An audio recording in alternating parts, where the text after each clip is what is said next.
I'm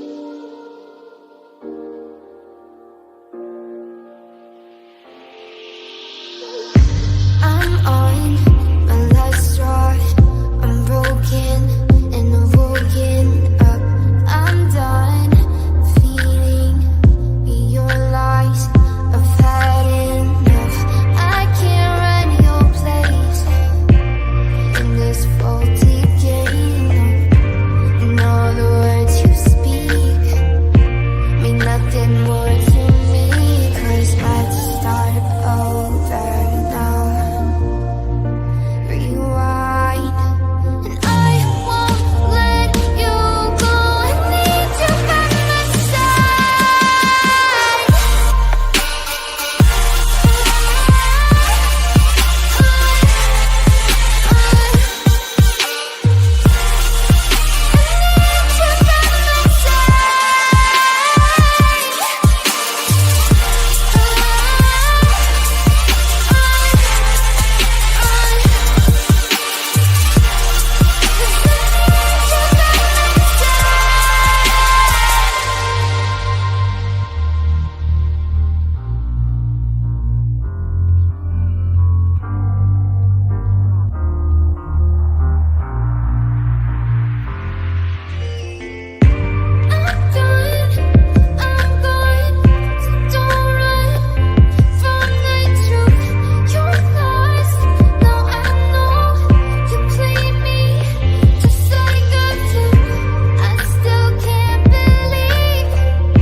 Let's take it slow. Where you go, I go too. And if you hit the bottom, I'm going down with you. Let's take it slow. Who cares where we gotta be? You know you'll have a good time wherever you're with me. Let's take it slow.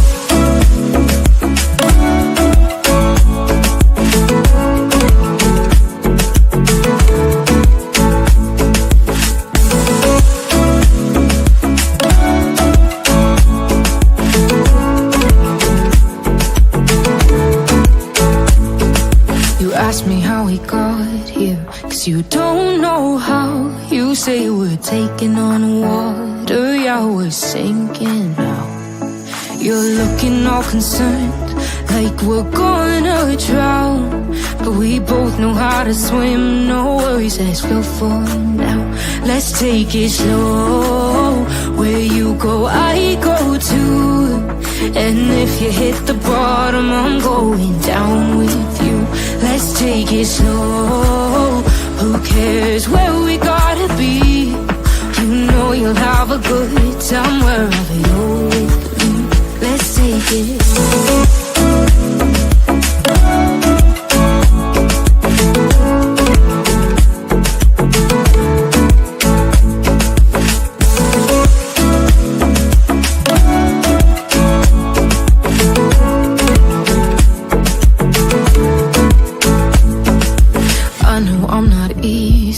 I drag you out your mind, and there are days I hate you, but baby, you're still mine.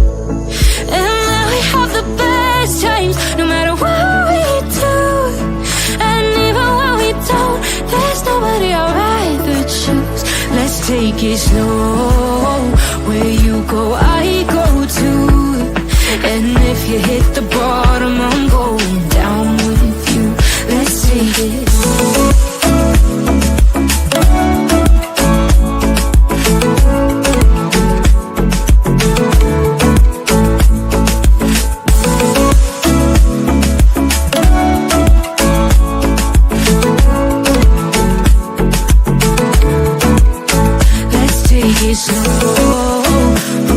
cares where we gotta be?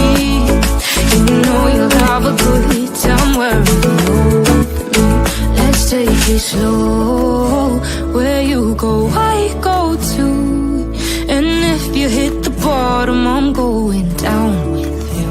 Let's take it slow. Who cares where we gotta be? You know you'll have a good time wherever you're with me.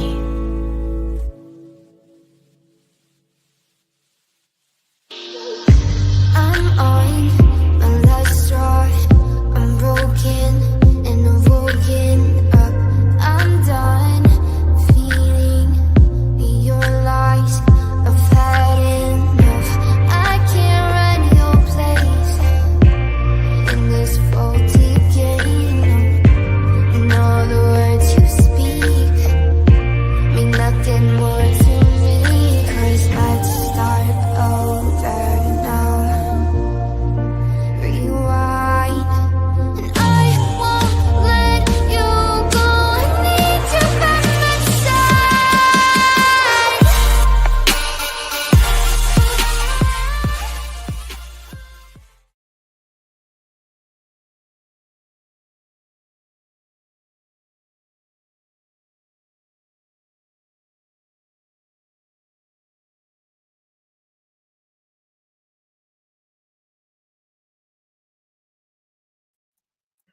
Well, hello everyone.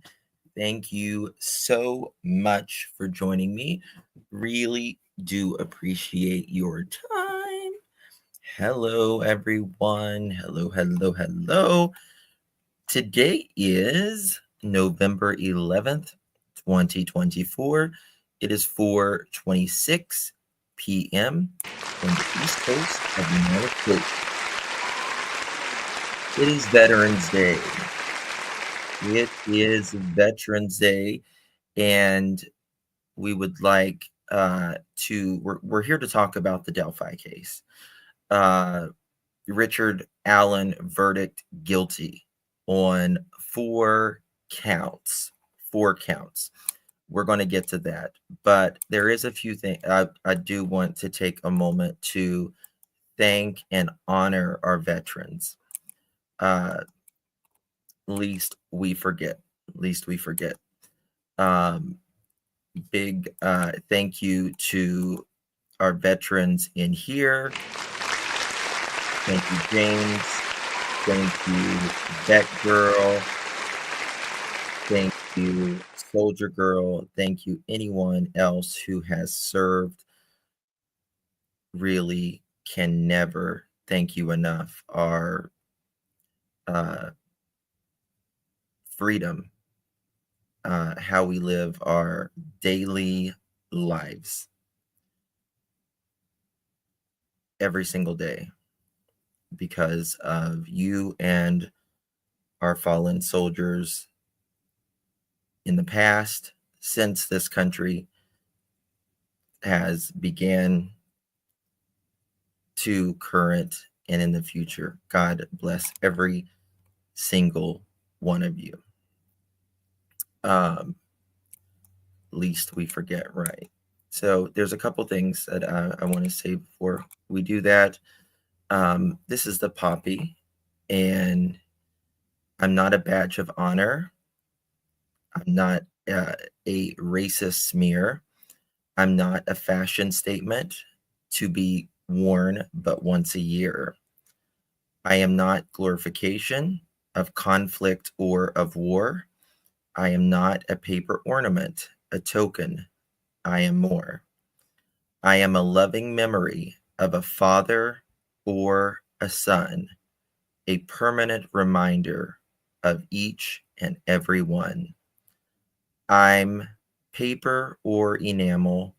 I'm old or shining new. I'm a way of saying thank you to every one of you. I am a simple poppy, a reminder to you all. The courage, faith, and honor will stand where heroes fall. Again, thank you so very much.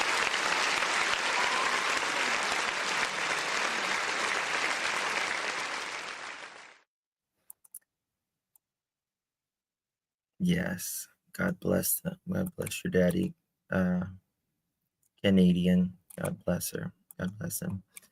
Thank you, soldiers. When I lay my head down every night and I go to sleep in peace, I can say they're knowing all is well while you're standing on your feet, keeping watch, protecting shore to shore, in the air and oceans too, defending freedom at all cost for the red, white, and blue. Thank you, oh, thank you, men and women, brave and strong. To those who serve so gallantly, we sing this grateful song. To the soldiers who have traveled on to countries far and near, in peace and war, you paid your price for the cause you hold so dear. Thank, sorry, that we may wake each morning bright and know that freedom rings because of your great sacrifice. Your country joins to sing.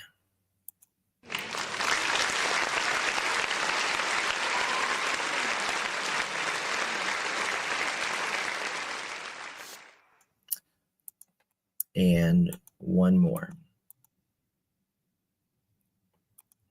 This is a prayer. Heavenly Father, we take time not just for tradition, but from a grateful heart, remembering all those who have served our nation.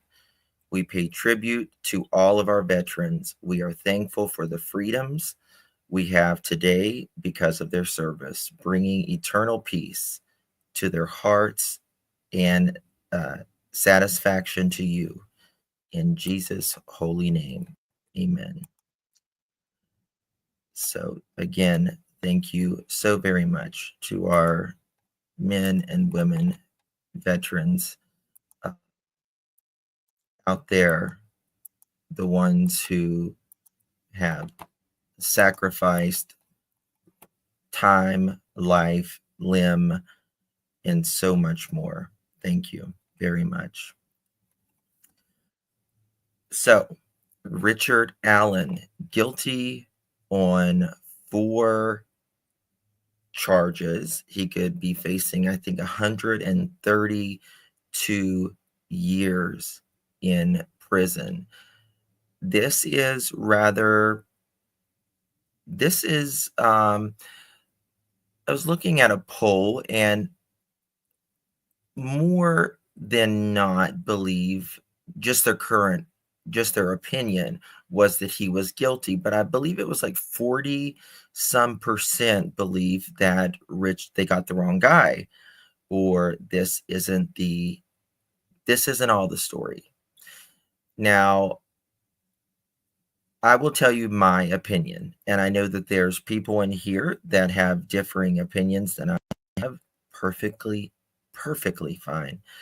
I believe that they did get the right guy. But I also believe that they could have done way better. And I did speak a little bit about this last night. I believe that they should have never, ever, ever, ever put him in a prison in solitary confinement for 13 months before he was convicted. So we're going to look at a few things. I don't like the secrecy whenever there wasn't cameras allowed in. I agree, Vet Girl. I believe that there's more to come. Sure do. I do believe that there is more to come. I don't believe this is all of the story. That is one thing I don't believe. I don't believe this is all of the story. Now, what does that mean? I don't believe it's only Richard. But Vinny just was speaking about this a moment ago, and someone was saying their thoughts, and we're going to go over that as well. Kat says the jury sat in the courtroom all that time. They know better, in my humble opinion. And the public knows. In your opinion, you think that they got it right? Thank God in heaven. I will say this. I know there are people that thinks that they got it wrong. However, I do believe that they saw more than what, we know, at least. Hopefully we'll be able to get some more information, after the sentencing and all of that, maybe even before the sentencing. But there's just something more to it. I feel like there's just something more to it. I rarely feel that way. Wait till the jurors hear all the information that the judge didn't allow. Fair point. Fair point, troopers. Absolutely. Absolutely. I do think there will be an appeal, Regina. You know who I feel sorry for? Believe it or not, I feel sorry for Richard Allen's wife. I feel sorry for Richard Allen's wife.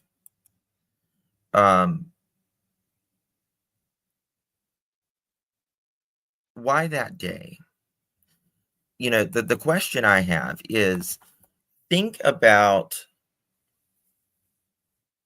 a guy who is on this bridge doing this in broad daylight, out in front of literally God and everyone. That's a big risk.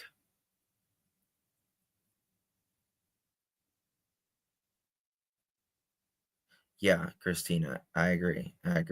Kathy, I feel really bad for Richard's family. I really do. I really do.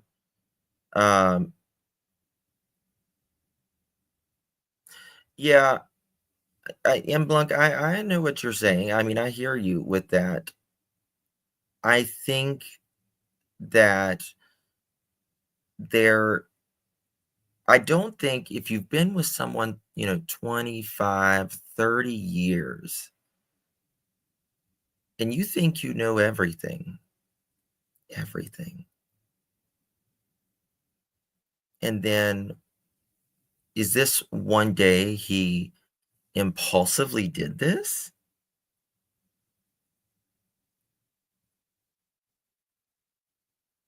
Has he done anything like this before? It's a small town. I agree, Kelsey. I don't either. It was very strange to me as well. Justin, I know the DA made mistakes. I agree with you. However, Richard Allen is guilty. Too much evidence against him. Absolutely, Sonia. And I'll tell you what, I'm glad it happened this way rather than he actually, let's say, for instance, they convicted him innocent, or not convicted, they found him innocent, but he was actually guilty in real life and he got off. Well, you can't go back, right? I'm glad personally that they found him guilty. And again, I do not agree with everything, with a lot of things, particularly how they handled this. But I can't imagine this man being guilty and the police doing such a shoddy job that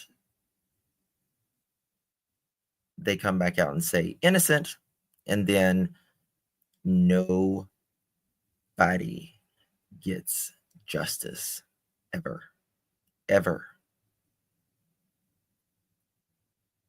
Damn, there went my camera again. Bear with me one moment. Right? So that's, it's just one of those things. 2 seconds.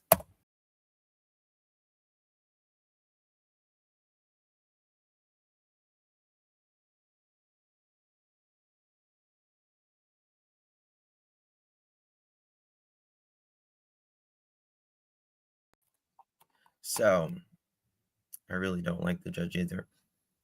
I tell you, one thing that always got me, and this is not a case that I am a connoisseur on. I don't know this case like I know Sebastian's, like I know Summer Wells, like I know, Quentin Simons, like I know Elijah Vu. But didn't they not invite the FBI or told them to scramble? That's always been weird to me. Who doesn't invite the FBI? Who confesses 60 times? That's strange. And he was found competent to stand trial. Odd feeling on this case. Yeah. Thank you, James. Thank you. Yes. I'm going to be doing that tomorrow. Yeah, Pearl's over there. She's over there. I'll show her to you guys in a little bit. He did, but this wouldn't be judge also forced the defense lawyers to resign. Right. Now, I don't know. It's interesting. I want to show you all this. Credit goes to Court TV. I want to show you this. Yeah, we've seen this play out, both you and I. Depends on where you are. I think the smaller town, the more ripe you are for this sort of, you do this, you do that. But let's face it, they haven't dealt with it a lot, and this is just their way of keeping everything in order and in control in an uncontrollable scenario that they didn't see coming. And to this community, it has been a horrible roller coaster. 8 years. And you think back when this first broke, the entire country was glued to it. And it was, yes. I remember thinking it's going to be a matter of days. Then they're going to have somebody. I mean, there's no way they're not going to solve this, a double murder of these two little. I mean, 8 years. 8 years. Think about that a moment. 8 years this has been going on. Now, that's a long time. Right. A long time. That's 2 terms for a president. And they had a video that they put out that we had for years, and still could not find out who the man was.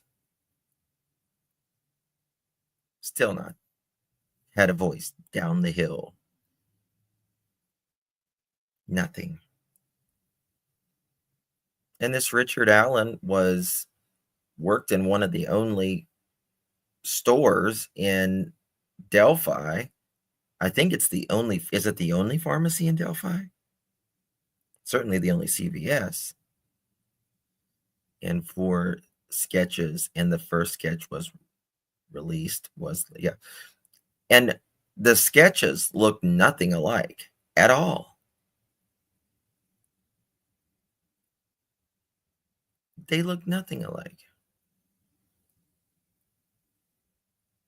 I personally think Richard Allen is Bridge Guy, but there are a lot of people, and I'm sure some of you don't.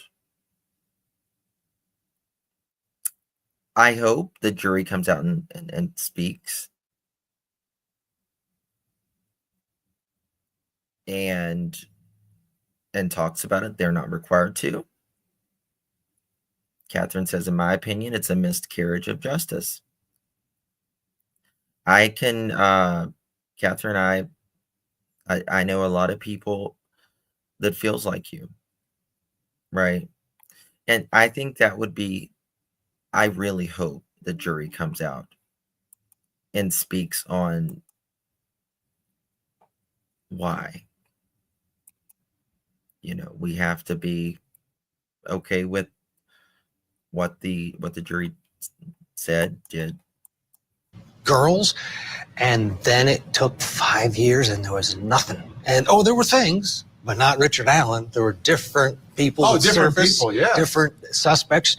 And so I guess Delphi gets a little bit of a pass if they're overreacting on the courthouse. I don't know. I get that, except I look at the way this whole thing has transpired, right? And yes, this is obviously the highest profile case, but there's a madman loose in this small town, right? Takes 2 innocent young girls. Everyone's got to be terrified. 2 days after, the person they say, no doubt, is the killer, tells investigators he's there. Tells them he's there. There's a report written on this, and they don't even talk to him, interview him, or do any follow-up for 5 years until a clerk is scanning some of the papers and takes a look at it and says, oh, maybe I should show this to the detectives. A middle-aged man who said he was there that day. Like, how long was the list? The list had to be tiny, and he put himself on the list, but they completely ignored it. So you have to believe that they've had some soul searching, and that this was a bungled investigation, and they know it. And now they're... That's right. Richard Allen went there and told the people that, hey, I was on that bridge that day. I was right in that area. And they didn't. I think they maybe spoke to him. Correct me if I'm wrong. Maybe even interviewed him. But he kind of got lost in the things, which I don't know how the hell that happens. And Carol, you find honey.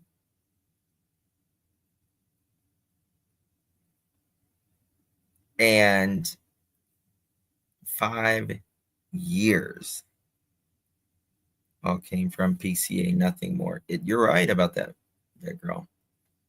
Because there's nothing physical that I'm really aware of. They're having to, first of all, they had to get him to confess to get to this point in this trial where now we think he's guilty. You take the confessions out of this? No, I think there's still enough without the confessions. The bullet? But you've got, he puts himself there. This is what I'll do. Gray Hughes, explain to Ted from your perspective, your theory on how you could convict Richard Allen without the confessions, but with his statements saying and putting himself at the scene. Yeah, I mean, I actually, whenever I tell this story on my show using the map, I always forget about the bullet.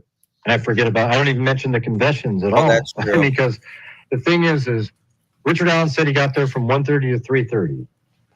He lied when he said it was 12 to 1:30 because those same 3 girls were on the trails during that time and they didn't see him. They only saw him when they were leaving, and they have a photograph at 1:26 as they're leaving. Richard Allen's vehicle drives by the Hoosier Harvest Store or a vehicle that matches his, parks the car, and then he says he got to the trail at 1:30. He passes the 3 girls. They see him, and he sees them. So that right there, he's locked in as that guy. And that guy, they all said, looked like the same person in Libby's video. Then it takes 11 minutes to walk to the bridge. And that would put him at the bridge at about 1:45-ish, because he passed the girls at like 1:34. So he'd be at 145, and then Betsy Blair drives her vehicle and parks at the parking spot and goes onto the trail immediately. And Richard Allen would have had no time to have ran past Betsy Blair because she went right to the bridge. And guess what? She sees Richard Allen, or bridge guy, whatever you want to call him, standing on platform 1, exactly where Richard Allen said he was standing, wearing exactly the same clothing that the bridge guy was wearing. What's RA team now? Oh, Richard Allen. I'm here, Andrew. It's going to be on the R. Is that what you mean, Richard Allen team now? I don't know what you mean. Oh, goodness. Thank you, Vet Girl. Thank you so very much. I appreciate you. I haven't been able to work the last few days. Thank you so much. Did anyone here eyewitness on this film? I didn't hear it from anyone. Can you point out the guy you saw on the bridge today in court? Nope. Nope. No one positively identified him. They called the man just bridge guy. That is true. What Vet Girl's saying there is when they were speaking in court, they would say the bridge guy. They would not say Richard Allen. They would not say Richard Allen being the bridge guy.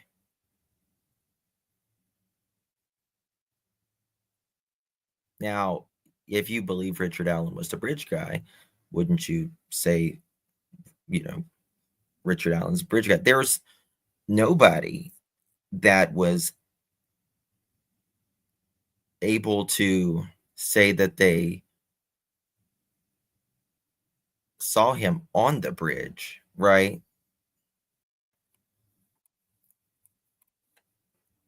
But I think the pew pew is very damning.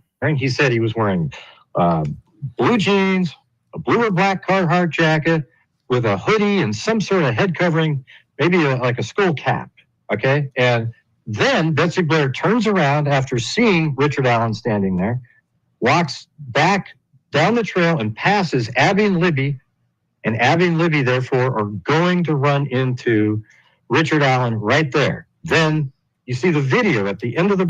From what I understand, his wife is just stunned, Holly. I feel really bad for his family. I mean, his wife had to move. His wife and daughter, they were essentially kicked out of that town. Whenever, if family members know, I understand, right? The side look. But this woman had no clue about her husband. And she still does not believe it. And I don't blame her. I don't blame her, because it would take a mind to think that you've been married to someone for 30 years, that he unalived 2 children.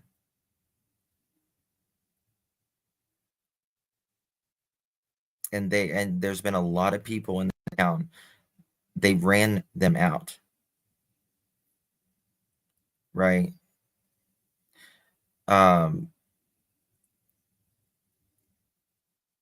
It's definitely not being Christ-like if you're, the Christians, the local Christians there, if they have treated her like that. She's not responsible for this. So what? She's taking it for her husband. So what?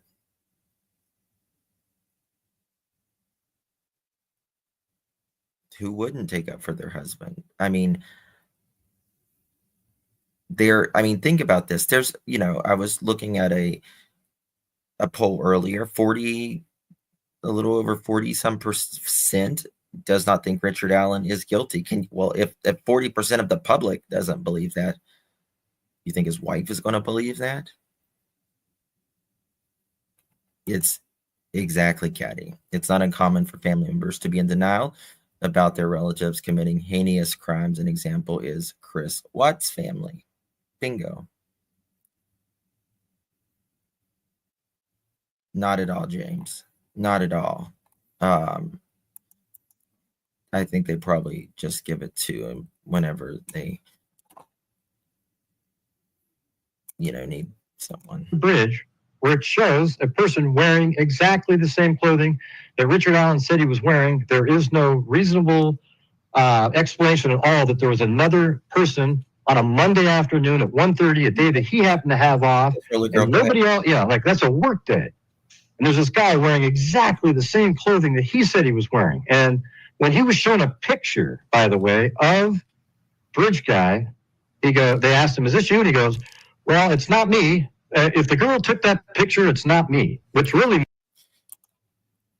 it just sends me to think about, Keegan Kline as dad, and all of these.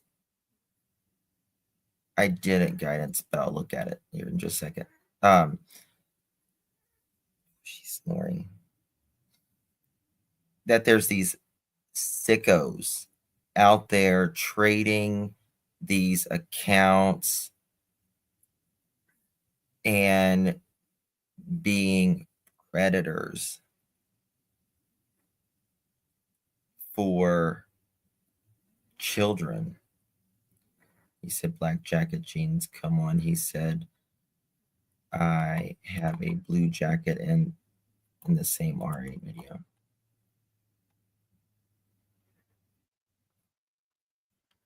Insanity. means that looks exactly like me. And if a different camera took that picture, I would say, yes, that's me. I mean, this is like, to me, this is the most simple. And right at that point, it's already Richard Allen is the guy that said down the hill and took them down the hill.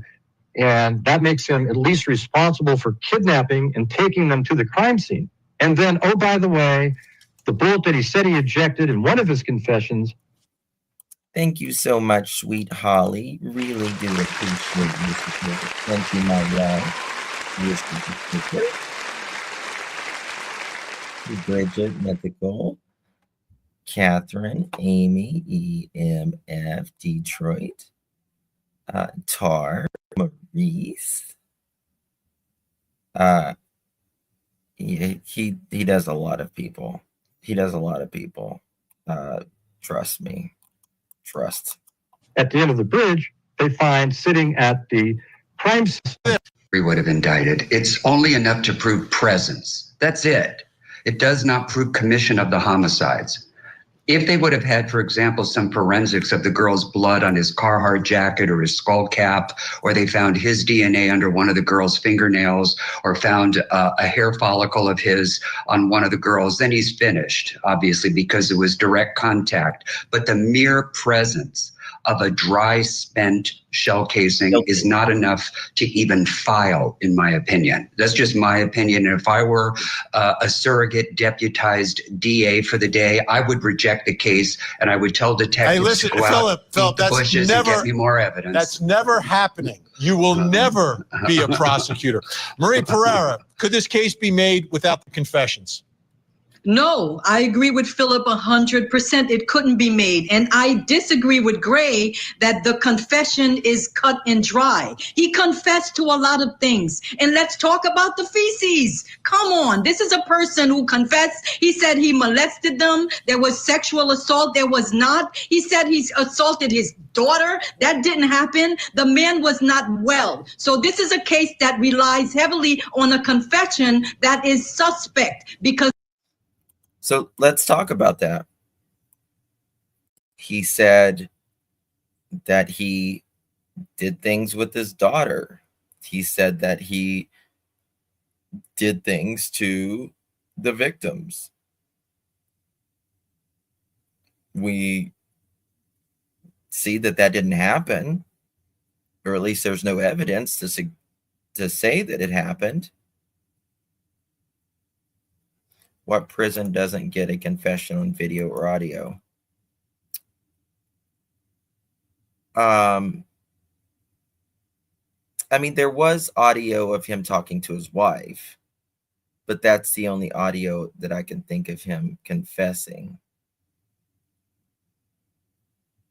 That's when she just kind of hung up. Right. He confessed to many things that never happened. He was a weak-minded scapegoat, Jacqueline says.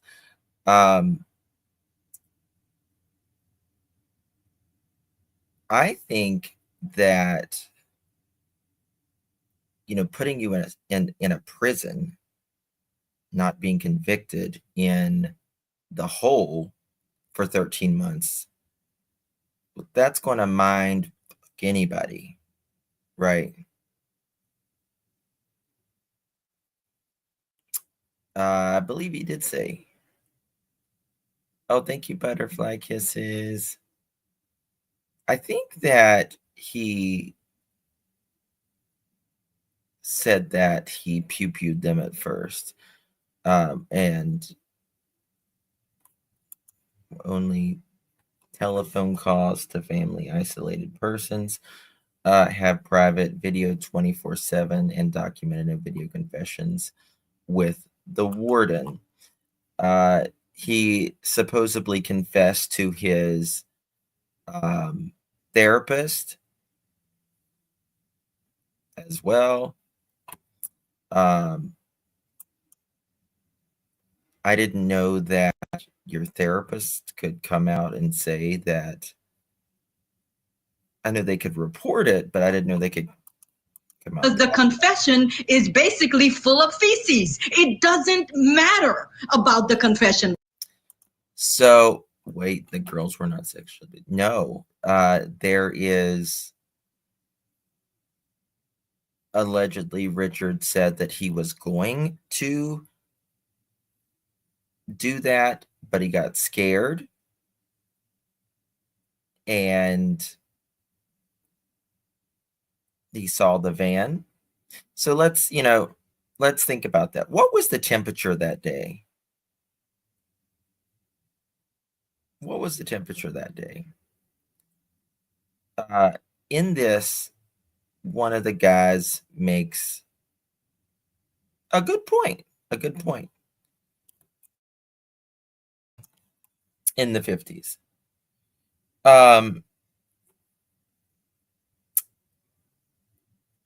He makes a point in this live that, it's hard to perform when you're cold.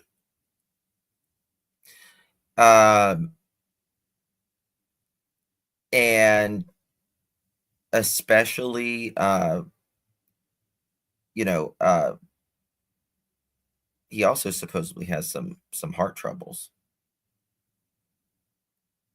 some cardiac, trouble. I don't know.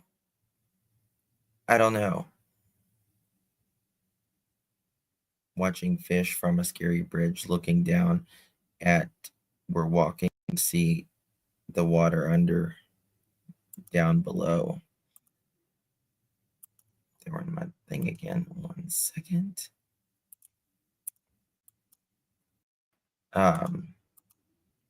So it's, what was his motive then? I wish I could tell you. Generally, 9 times out of 10, it is sexual, right? But then you got to ask, well, why were they naked? If this wasn't sexual.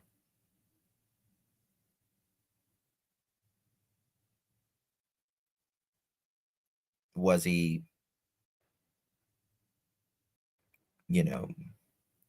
curious? Was he mad one day and he saw him? That's it.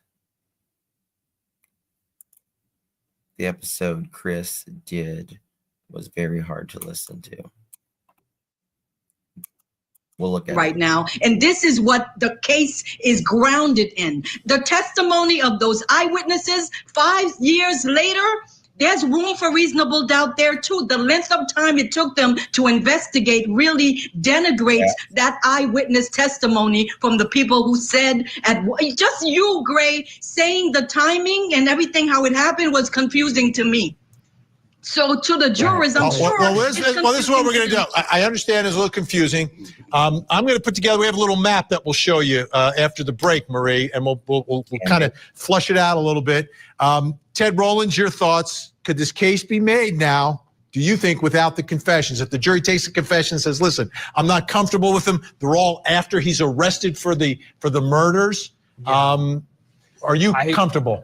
No, I don't think they come back with a guilty verdict with just his presence being there.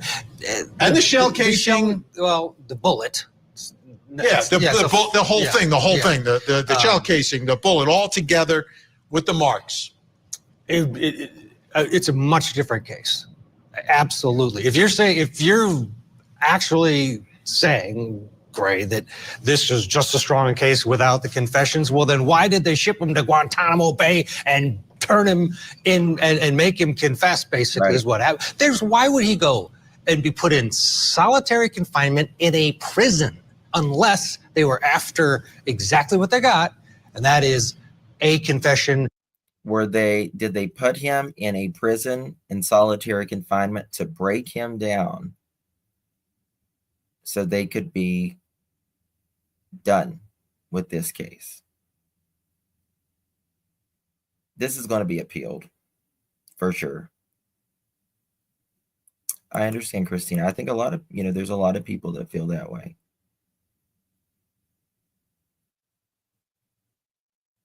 I feel personally he did it, but I think this was done all wrong, and they treated him very unfairly because of their shoddy ass work. Turns out multiple. All right, I can't leave it hanging there. Gray, you want to respond? Yeah. So I guess psychosis makes somebody psychic. I didn't realize that when you have psychosis that you can actually. Yeah, but real one, that's the thing. You don't go to a prison if you've not even had a court date. You know what I mean? Like, how can you be put in a prison in a hole? Right. I personally, I think Richard Allen is not that great, right? And he's a convicted murderer today. But regardless, we have a system, and it's supposed to work for all of us the same way.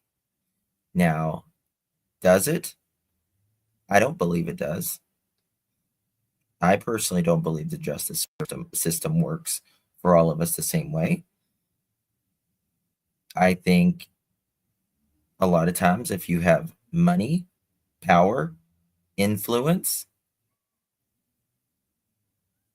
you get off easier. I believe people of color generally have longer sentences than people of not color, than white. But I believe, especially in a lot of these small little police stations, they feel pressure, pride, or they don't do it right. They're not used to, these magnitude of a case, and they strong arm someone into confessing.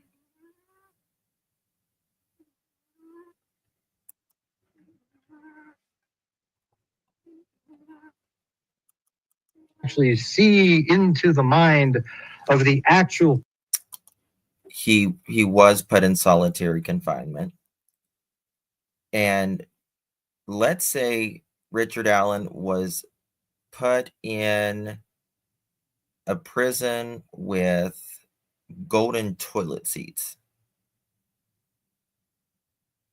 I don't care.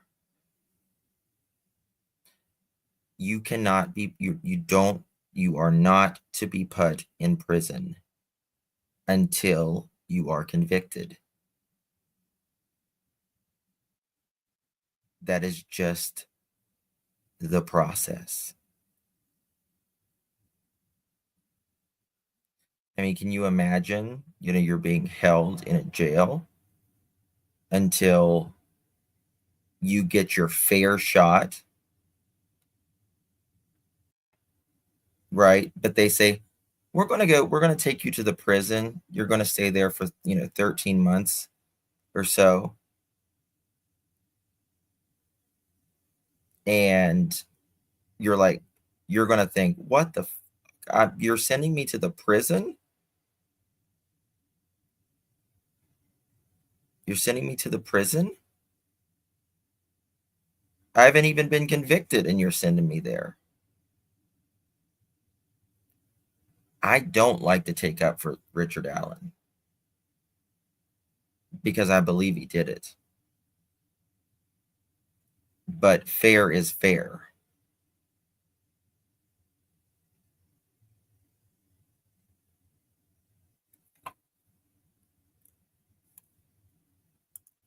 Killer and see this white van driving on a private drive that nobody on the planet knew about other than Richard Allen and perhaps the guy driving the van. Okay, so I didn't know that existed. And by the way, I believe, Wendy, thank you, my dear, for 5 continuous months.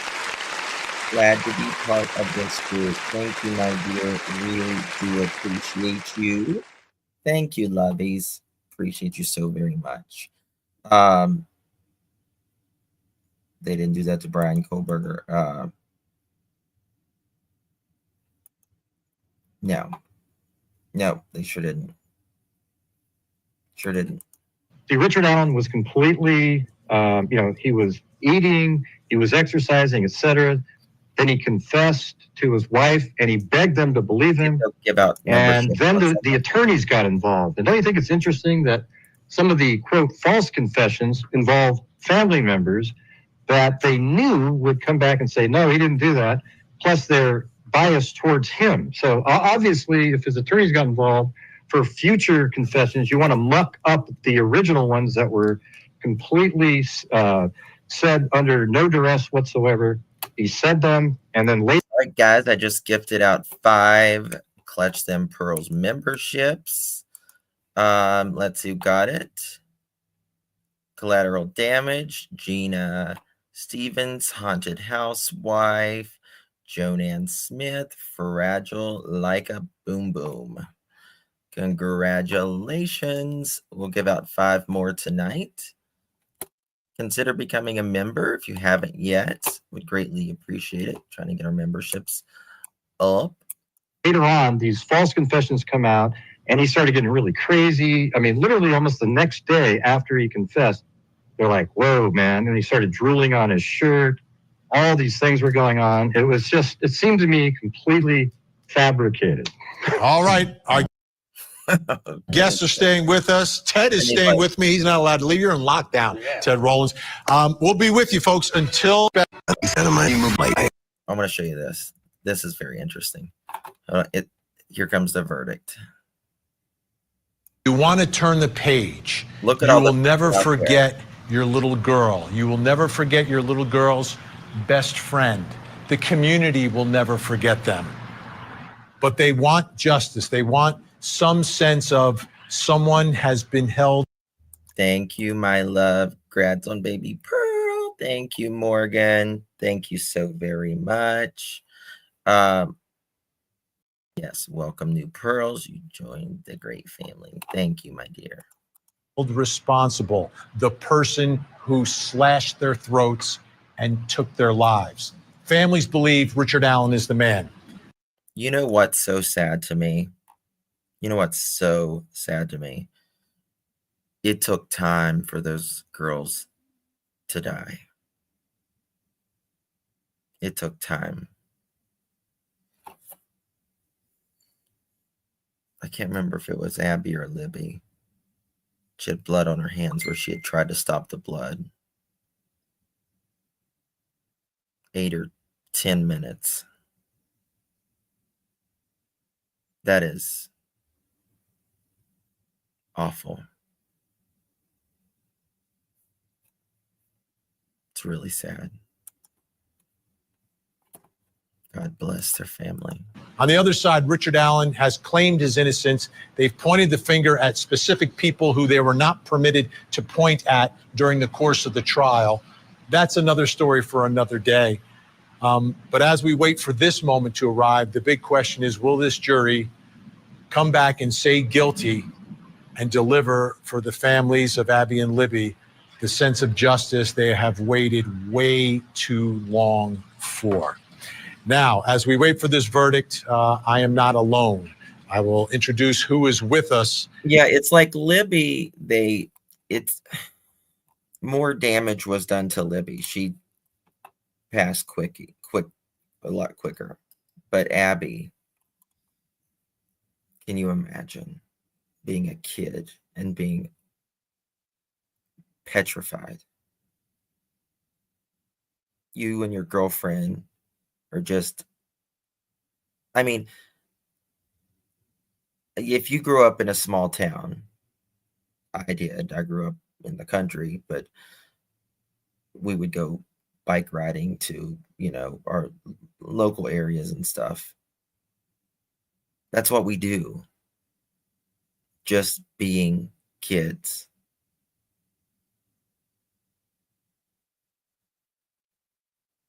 And there's this cretin that is walking across the bridge. These girls were so smart to start video recording. So smart to video record. I don't think we think about that enough. No safe places anymore for the children. Even the schools are not safe, in my opinion. Ted Rollins is of course, seated next to me here at Court TV. Court TV anchor Ted Rollins.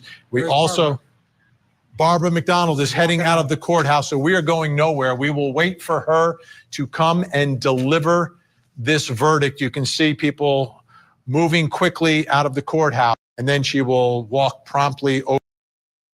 How long did it take to get this verdict? 30, I forget how long. Over to us. Okay, there's Alex Perez with ABC. And I'm trying to see if any family members had come out of that front door, and I did not see any. Did you, Ted? I mean, it happened very quick. If you have no problem, look it up. Here we go. Ground. They all affirm guilty on all. They're on the ground. Was inside for everything. Barbara, we've been waiting for this moment. Please deliver the verdict. Guilty on all 4 counts, unanimous by this jury. The defense did ask to have the jury polled. They all affirmed that was, in fact, their verdict. Guilty of 4 counts of murder, 2 counts of felony murder against Abigail Williams and Liberty German, 2 counts of intentional murder against Abby and Libby. Sentencing will happen on the 20th of December. The judge is setting aside all day. I can tell you when we got into the courtroom about 10 minutes till 2, it was somber. very quiet. Nobody was talking. The room was filled with members of law enforcement, Indiana State Police, the Carroll County Sheriff's Department. Abby and Libby's families were already inside the courtroom when the media was allowed in, and the Allen family was not present. The media members came in, took their seats. There were 14 seats available to the members of the general public. They were Allen's wife was there the entire time during the court hearings, the trial. She sat there. Then brought in. Bradley Rosie and Jennifer Auger from the defense team were not in the courtroom. Richard Allen was. He was standing at the beginning talking with his defense attorney, Andrew Baldwin. The judge came in just after 2 o'clock and asked where Mr. Baldwin, or rather where Mr. Rosie and Jennifer Auger were. And the judge entered at 2:11, according to my notes. And Andrew Baldwin told the judge that they were waiting for Kathy Allen and members of Richard Allen's family to arrive. The judge said, so despite my directive to be less than 10 minutes away, she said, the jury has reached a verdict. When can we expect them? Andrew Baldwin replied they were on their way up. They entered the room at about 2:14. At 2:15, the jury, or rather 2:19, the jury. I hate it that they don't, they're able to keep things out of the case. I don't like that. I've never liked that, to be quite honest with you. I think the jury, regardless, needs to know 100% of everything. Everything. Everything, because they are literally, the life is in their hands. I don't like it that in almost every trial, we're not going to keep this. We're not going to keep that. Yeah, you can add this. No, you can't add that. I don't like it either. It's like they manipulated the jury too. And it's, well, I think it's, there can be, it's supposed to be a totality of things that they, convict, they think that someone is guilty on. But for jurors, it can be that one thing that they can't get over. And that is why they think this person is guilty, when there could be something else that might change their mind. Justin, why did they not test the DNA that was all over Libby's both wrists, etc.? I'm not familiar with the DNA on.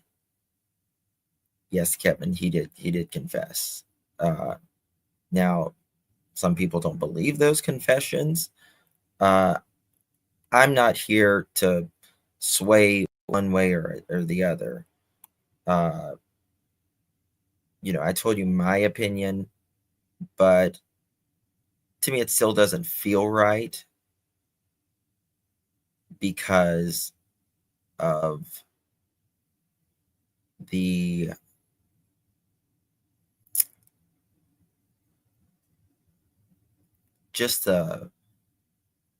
they could have done so much better. Jury entered. You could not tell from the looks on their faces. They did not make eye contact with Richard Allen or either family members of the victims, Abby and Libby, or Richard Allen's family. They came in, they sat down, they looked. So I don't know. I didn't know this. So she had male DNA on both wrists and several other areas, but they did not test it. I mean, you could, I mean, it depends on, what kind of DNA it is, what the profile of the DNA is. It can be a transfer DNA, like if we was to do DNA on our body right now and you've just been out in the public, they'll probably find someone else's DNA on you.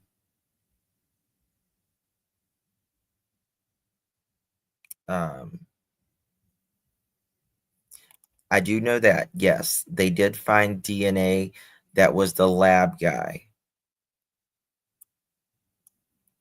Yes.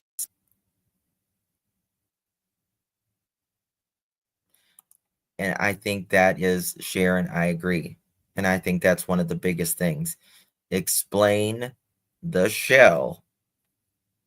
There went my thing again. Explain the shell of Richard Allen's being there.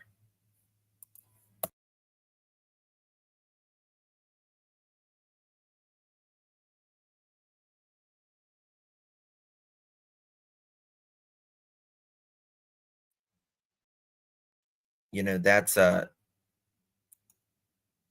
hard thing to come, so whenever, he did confess 60 times, right? But that added with the pew pew matching, the phone that he had during that time is gone. Don't know where that is. That's tough. They got what, 30 or 40 some electronics from his home.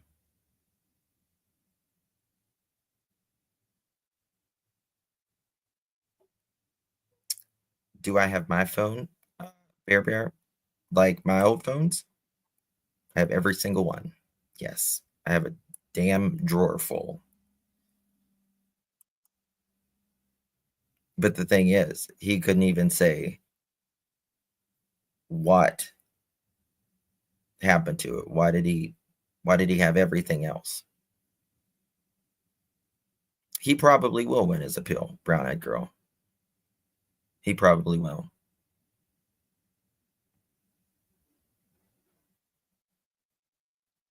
You traded yours for better phones. I see. I need to send. I need to take all mine in. But that would be a receipt. You know what I mean? That would be a receipt. Hey, I traded it in such and such date. I have my first iPhone from 2007. And then after that, I started with Android. But I have my phone from 2007. I literally have a drawer full of phones.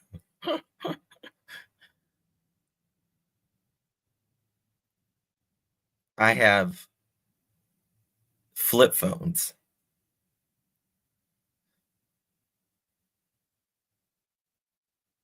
I have all of my phones. Justin, I am from a small town, and one family rules it all over here. How do we know that they didn't plant evidence like the bullet casing? We can't trust them. Look at what they did with him. Sandra, listen, I live in a small town too, right? And dirty things can happen in small towns and medium towns and big towns. But you know, the casing and stuff, we knew this from pretty much the beginning. Remember the antenna you'd have to pull out to make a call? Yeah, the brick. The brick.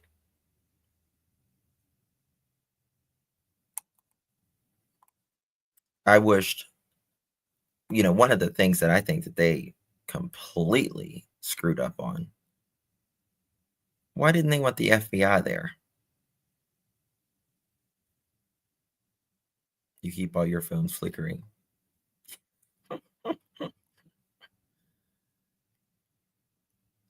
Okay, B. I mean, look at Hawkins County, Tennessee. Weary. And again, the room was absolutely quiet. The judge had admonished the crowd not to have any outbursts, that regardless of what the verdict was going to be, there were going to be people who were going to be unhappy with it. She said, you can take your unhappiness outside of the courthouse. Again, this jury finding Richard Allen guilty on all 4 counts of murder that he was facing after about 18 hours of deliberations over 4 days, Vinny. So at the moment he's found guilty, everyone admonished not to say anything, not to react. What did you notice anything in the courtroom? Anything from a family member to Richard Allen? So his wife and mother, his wife Kathy and his mother Janice began sobbing. The people who were sitting around them hugged them, held them. They were audibly sobbing through most of the proceeding once that verdict was announced. There were members of Abby and Libby's family that were crying. There were others that just remained rather stone-faced as the verdict was read, and that immediate reaction. Once the sentencing date was set, Really? Do the rotary lines, do they still work? I don't think they work here anymore, the rotary phones. I need to see if my kids would know how to use a rotary phone. That would be funny. the judge did say, They're like, you were born in the 1900s. I'm like, yeah. What's your point? that we were free to leave. The law enforcement in the room allowed Richard Allen's family to leave first. After Richard Allen was outside of the court, he was immediately taken into custody. Obviously, he's been in custody, but that will change soon for him. Then the Allen family was allowed to leave, as were members of Abby and Libby's families. Some of their family members stayed to give hugs to members of the prosecution team, to Superintendent Doug Carter of the Indiana State Police and Lieutenant Jerry Holman of the Indiana State Police, as well as the prosecutor, Nicholas McClelland, Stacy Diener, James Luttrell. A bit of a celebration in court, although they weren't being very loud with that celebration. I was on the opposite side of the room, but there were a lot of hugs going around, a lot of pats on the back. The prosecution, though, remained somber looking throughout this entire proceeding today. And again, it was just very, very quiet in the courtroom. It was really the first time that I've been in the courtroom with all of these people, and you could hear a pin drop. A lot of reaction outside. I came out of the courthouse. I was one of the pool reporters today, so I did have my sign for the members of the media who were not in. And as people began to see this and realize what the verdict was, it feels... I think people would feel better if this would have been public, right? I think we live in a world today where information is instantaneous, and these high-profile cases, in my opinion, need to be public. Because now it's not just for that town. There is a lot of people around the world,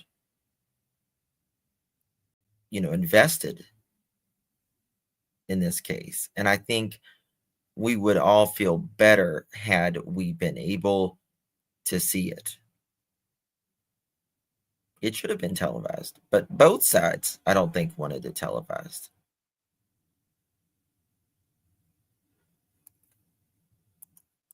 There was a lot of cheering, a lot of screaming for Abby and Libby, a lot of clapping. A lot of people are very happy with this verdict. Of course, not everyone is. Richard Allen's family appearing to be quite surprised by this verdict. The judge did also mention that the county, Carroll County, is not able to do that pre-sentencing report for Richard Allen. She had already talked to people from her county who are willing to do that. The defense did waive the 30-day sentencing, which is typical here in Indiana for sentencing to happen in December. Again, it'll be December 20th.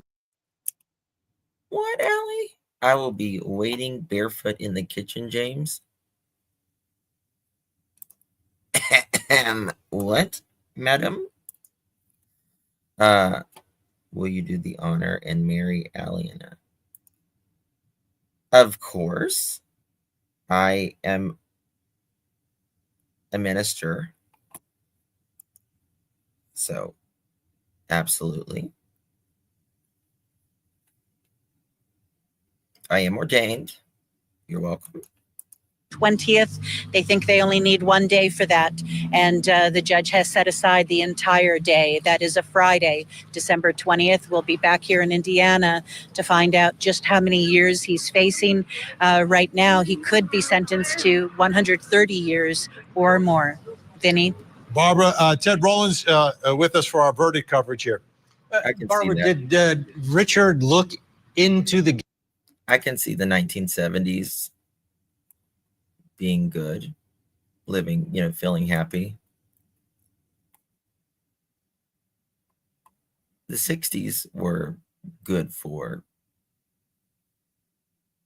it depends. It depends how you look at it, right?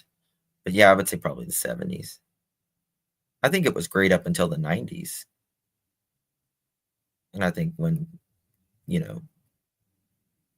9/11 happened, that's when things just went out the door. I am Sharon. Gallery at all to acknowledge his family either before or after the verdict? I couldn't see him once the verdict was announced and the judge instructed the members of law enforcement that they could take him out of the room. Everyone stood up. We were still seated, so I was not able to get my eyes on him. Prior to the verdict being read, he had been standing talking with his defense attorney, Andrew Baldwin, and seemed basically the same as he has for every day of this trial. He was rather calm. He had his hands behind his back. He seemed to be chatting with his attorney. His attorneys, though, I think looked far more somber than he did. Once the verdict was read, Jennifer Auger did go back and sit with the Allen family while they were waiting to exit the courtroom. She was holding Kathy Allen, and Kathy Allen was sobbing into her arms. Richard Allen's mother, Janice Allen, also sobbing. She was with her husband. He had his arm wrapped around her. So a lot of visible emotion from them, not a lot of visible emotion from the families of Abby and Libby, other than perhaps a little bit of relief. Barbara, do we expect anyone to speak afterwards, whether it's the families of the victims, the prosecution team, the defense? We don't know at the moment. We also don't know whether the gag order is still in effect or how that process is going to play out. I know that there have been quite a few areas set up as potential areas where people could come out and talk if they choose to. One of the areas is to the right. There was some transcripts leaked which I thought was very interesting. Look at this. Transcripts leaked. Let me pop this here. You got to see this. Hurley. She's here. She's here. She's sleeping, I think. Look at this. Keegan Kline. The Monon High Bridge around the time the girls disappeared.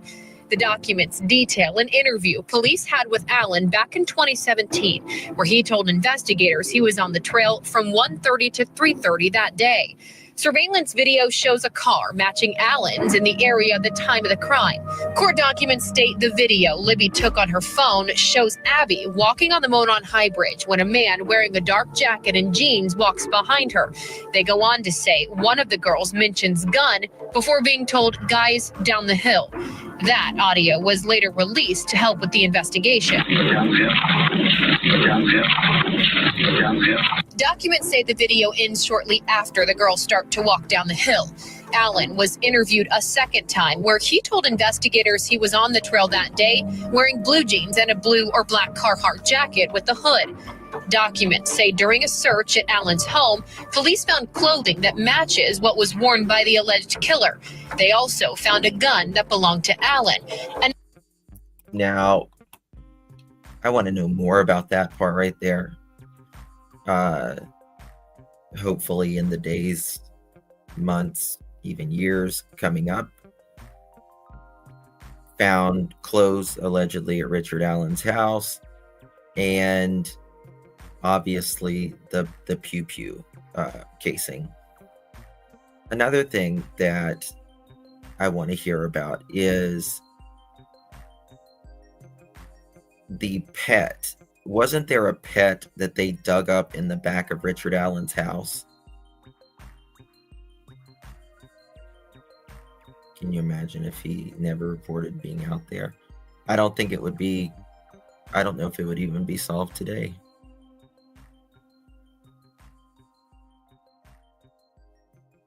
James, what are you having for dinner? What's she cooking? analysis on that gun found the bullet found near the girls' bodies had been inside Allen's gun. Allen told police he never let anyone borrow it. What we still don't know is how the two teens died. This has been one of the biggest mysteries in the country since 2017. Who killed Abigail Williams and Liberty German? Prosecutors say it was a local CVS employee, Richard Allen, that he's responsible for killing two teens. He was arrested last year and is expected to stand trial for those murders. But there's another man, Keegan Kline. He's long been linked to this case. And though he's never been charged, investigators say that Kline used a phony social media account under the name Anthony Shots. And he used that to communicate with underage girls online.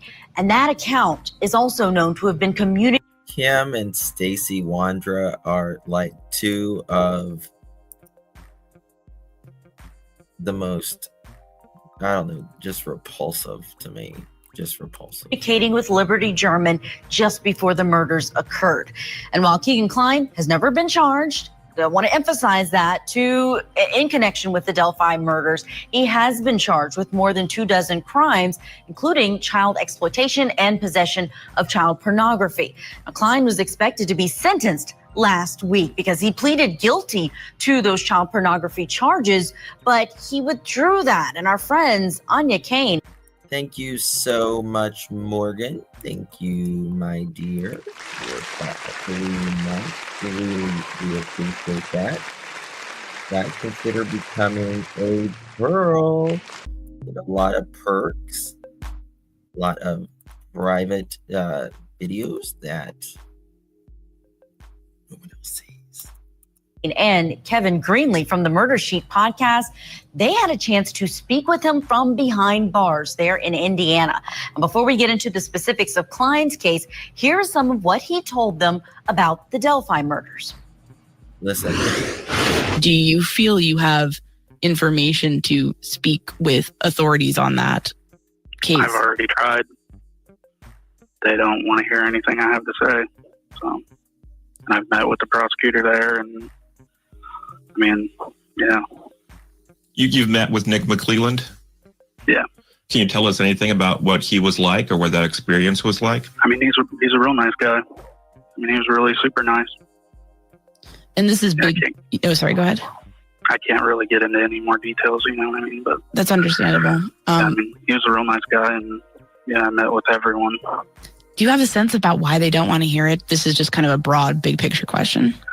They just said they don't believe me. Okay. Or they can't corroborate what I said, pretty much. I'm just curious, did you know Richard Allen? No. Okay. No. People said that he worked in Peru or lived in Peru around whatever year. I can't remember, but someone on some podcast was saying, oh, well, he lived right down the road from him in 2004. Like, dude, I was 10, 9 or 10 years old. Why would I know a grown man, you know? Things like that. I mean, I guess, is there anything you wanted to state for the record? Richard Allen, he's a short guy. He's what, 5'3", 5'4", 5'4", 5'4". Listen to that voice down the hill. Or anything about some, the coverage, or that you would want the public to know? When I get to prison, I definitely will send you a letter because I want to talk about some of the Delphi stuff. But right now, I don't think that would be smart to do. Okay. After I'm sentenced, you know what I mean? Yeah, I would like to say a few things for sure about that. All right. We do have our two special guests who are soon going to be joining us tonight from Indianapolis, but I want to play a little bit more sound from the Murder Sheet podcast, that interview with Keegan Kline, where he discusses something close to explaining why he is not going to go forward with the sentencing, why he may want to withdraw things and not go forward with that guilty plea. I do want to offer the information that we have not been able to independently verify some of the claims that he makes against a relative, but take a listen to what he has to say about why he changed up lawyers right at the 11th hour. That's why I brought up to Andrew on Wednesday. That's why the court went, an hour or so later than what it should have started, because I was like, Andrew, what is going on? How do I not see these after 3 years of being here? How do I not get my paperwork? And he called, and I heard his secretary say, well, we don't know 100% that we sell everything to him. And I just looked at him like, dude, are you kidding me? Like, I know you're a public defender. I'm not paying you, but like, you have an obligation as a lawyer to get me all my stuff. If I'm about to take a 20-year sentence, I want to see every paperwork, everything that's ever been said, I don't know the law, so I just listen to everything my lawyer tells me. 1 second. I want to listen to this. I have not heard Richard Allen's voice.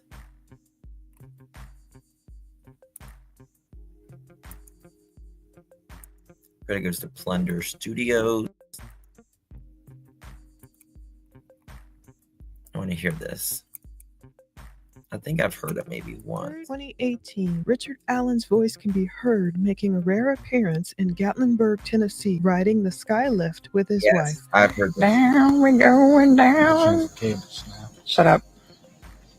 It's not going to snap. I'm gyrating, but it's not going to snap. Oh my God.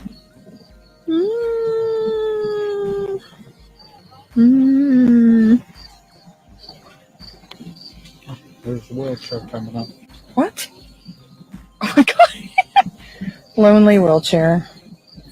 Wasn't that interesting? Why are we stopping? Why are we stopping? Keep going, keep going, keep going. Oh my God. It's way up the hill. I don't know about this. Oh. Guys. There's a wheelchair coming up. Guys. September 23rd, 2018. I'm going to eat like rooster. Now, to me, Richard Allen's voice can be heard. It doesn't sound like him there. It really doesn't, to be honest with you. But it's a different setting, and he's talking really low there. So we'll just have to, I don't know. So when I don't see any of the, I mean, I definitely don't think it's Keegan Kline walking across that bridge. I mean, I think you would pretty much know it's Keegan Kline, wouldn't you? There went my phone, my thingy.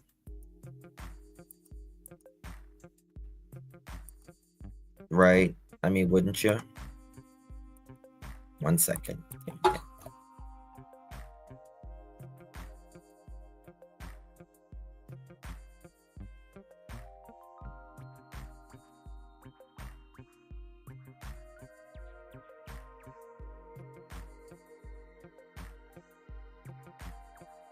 So,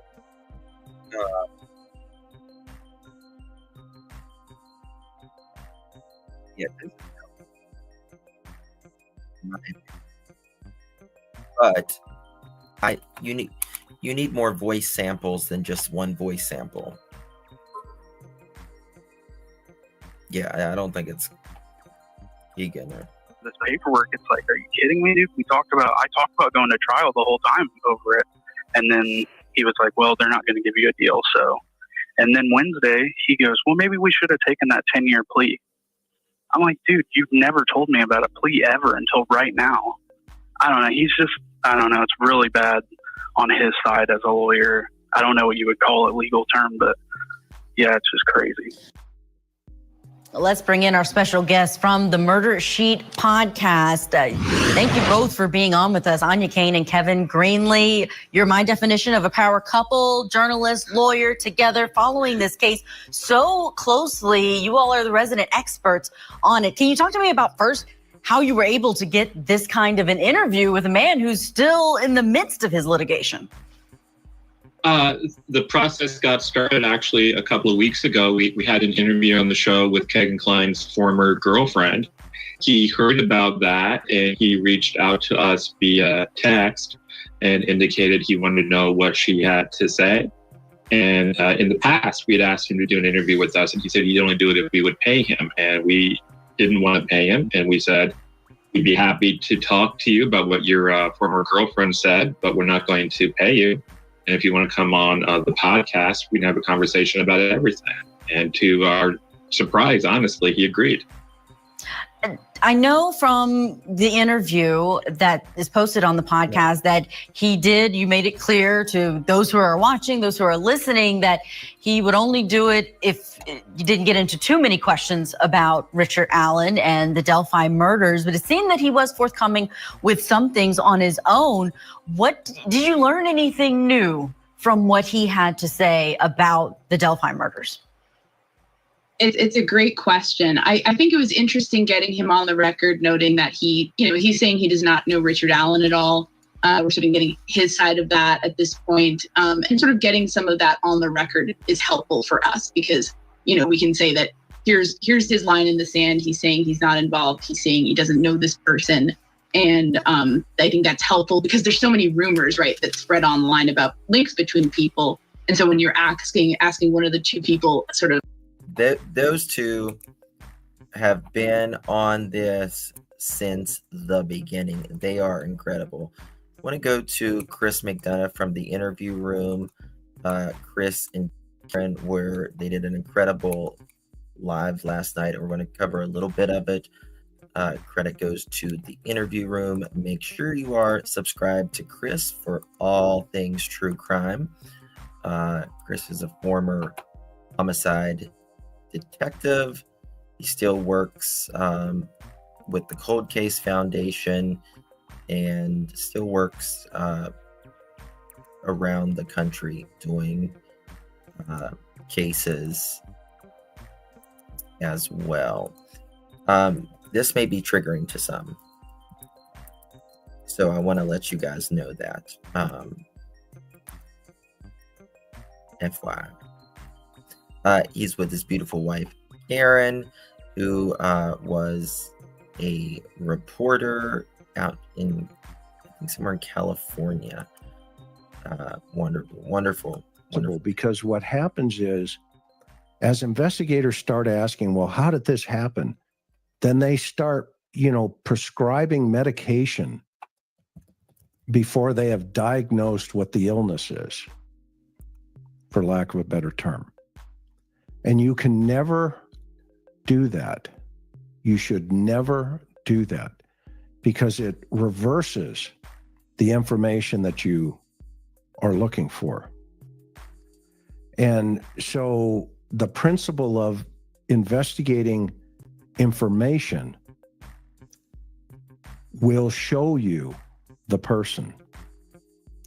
You don't look for the person or people, because at that point you end up missing exculpatory evidence towards an individual.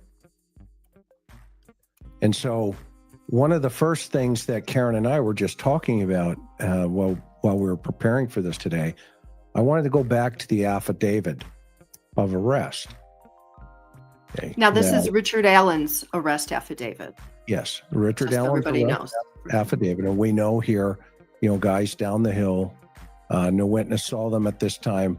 No outgoing communications were found on victim 2's phone after this time. Their bodies were discovered February 14th, 2017. Valentine's The video Day. recovered from victim 2's phone shows victim 1 walking southeast on the bridge, while a male subject wearing a dark jacket and jeans walked behind her. As the male subject approached victim 1 and 2, one of the victims mentions gun. So I have a question for the chat. Now, let's think about that. There's the pew pew, right? And then we have a recording of them saying GUN. And then it matches, there is a casing that matches Richard Allen's. Is that a coincidence? I haven't seen or heard if. Then the girls began to proceed down the hill. And the video ends. A still photograph taken from the video and the, quote, guys down the hill, end quote, audio was subsequently released to the public to assist investigators in identifying the male. Victim 1 and victim 2's death were ruled a homicide. Clothes were found in the Deer Creek belonging to victim 1 and victim 2, south of where their bodies were located. There was a .40 caliber unspent round less than 2 feet away from victim 2's body between victim 1 and victim 2's body. The round was unspent and had extraction marks on it.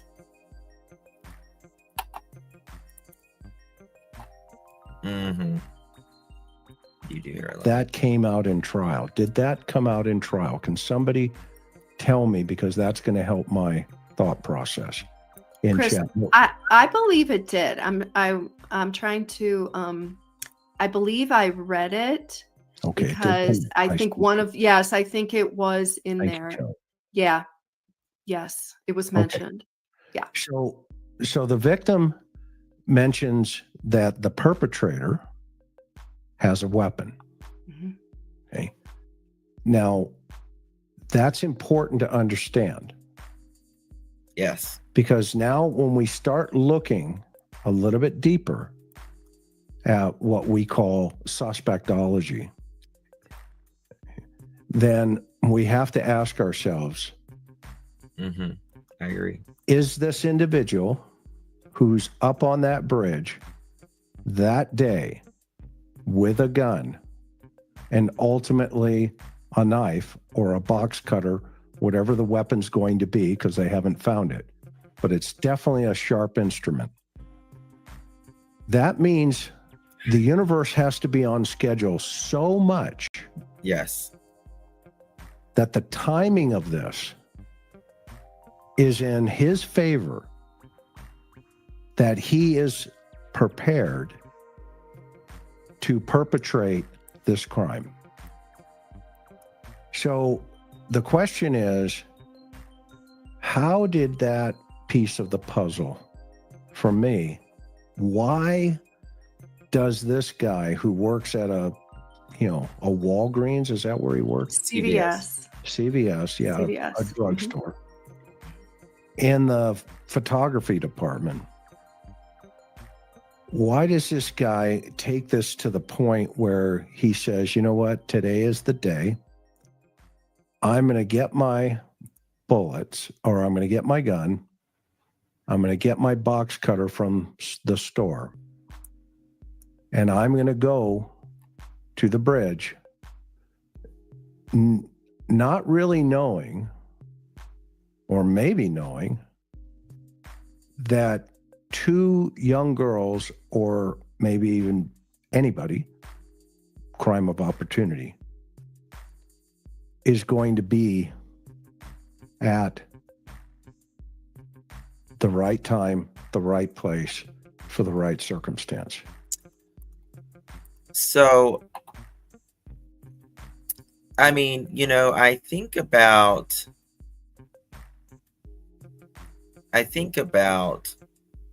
what if, and it's obviously too late to do a what if, but what if Abby and Libby ran or started screaming? Would he have ran away? Would he have,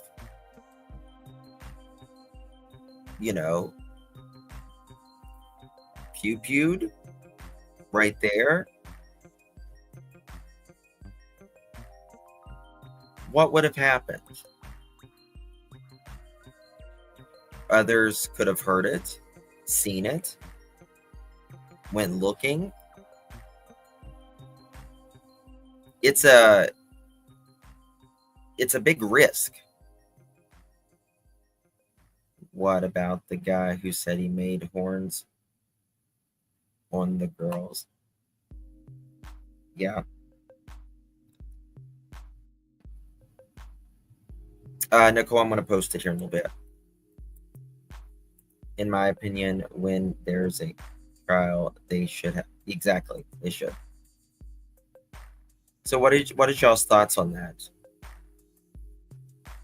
It's a big risk to do that in the broad daylight, close to, right there on the bridge.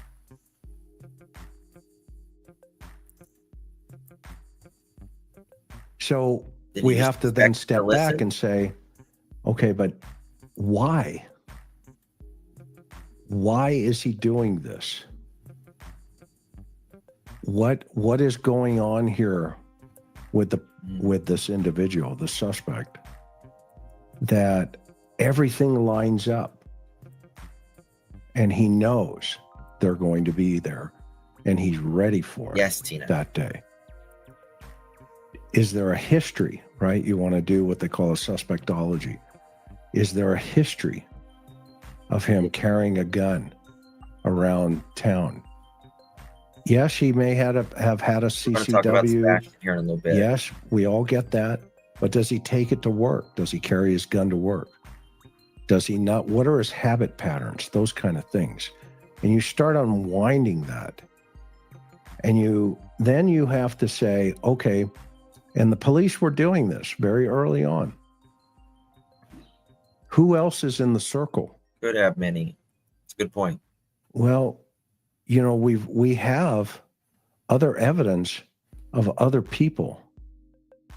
One of them having hundreds of photographs of CP on his phone, on his computers, on his dad's computers. And he even has a catfish account that the victims were communicating with. And he even says, I was there around the same time. Okay. So now you have to go, okay, we have to now separate our main guy, Richard Allen, from this guy.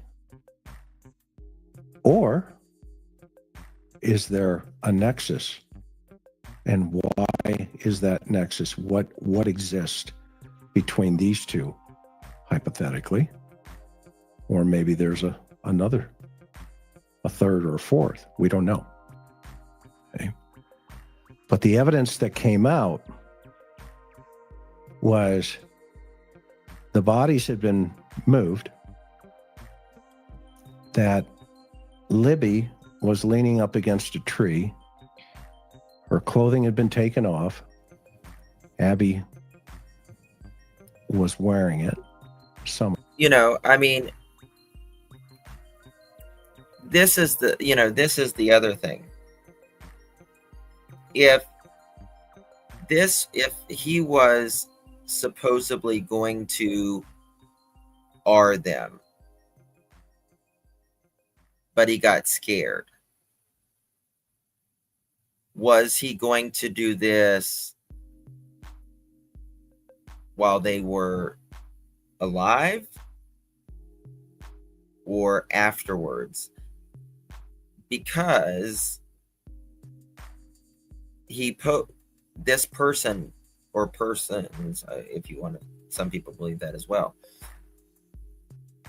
had time to pose them, right? That took some time. That took time.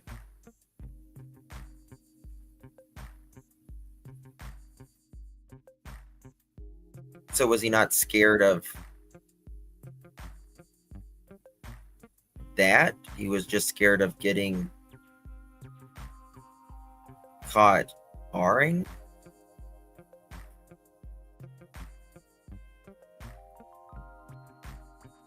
Oh, great, Carol.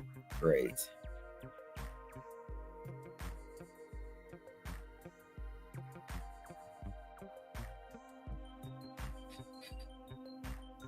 A theory made both take off and carried them. Abby dropped in water.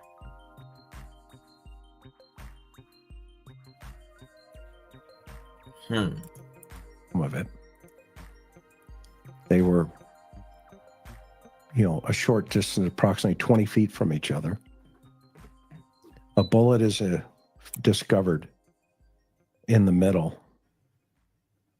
of the bodies. There was evidence that the children had been moved, potentially post-mortem after death, because when the heart stops, the blood stops, and it settles into the lowest point of the body, and that's called lividity. Okay. And if that body is moved, let's say it was taken away or moved into a different place, then you would not have evidence. I don't know, Heather. Or you would have evidence of that on the body, i.e., you would have a lividity stain on the body. Because once your heart stops, that means the blood stops, the blood flow stops. And the only thing that's going to move that blood is gravity. So it would be the body leaning over, the body falling, those kind of things. And I can't bathe Pearl in 19 minutes and get her dressed and her diaper on and her clothes. Ooh. I can bathe her in 19 minutes. And in this case, it sounds like, based on the testimony that I was aware of and heard. Yeah, I think you're right, EMF, because, when you're young like that, they tend to follow directions, especially girls. But talk to your kids. Never, and tell them, if God forbid someone ever abducts you, fight like hell. Don't let them take you to a second location. Scream, squall, fight like hell. Kick, bite, whatever the freak you need to do to get away. because nothing is going to happen good at the second location.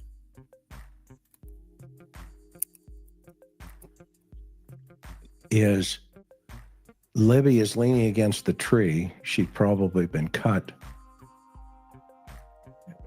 potentially away from there. And is this a fanny pack or is this a shirt? I can't remember what it. To me, it looks like he's got more clothes on. Like he's got clothes underneath those clothes.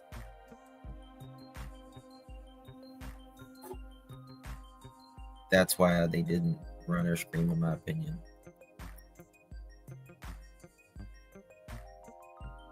Wanted to see Pro. She's taking her face all the way out in the camera. That's cute. It is. If you think about, do y'all think it looks like he has clothes on underneath that?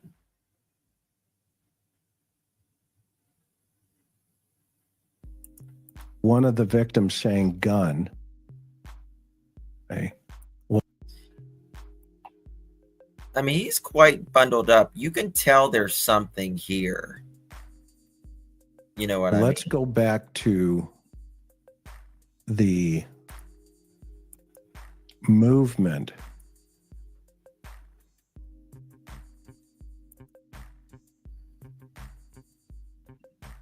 And watch this. Listen to this.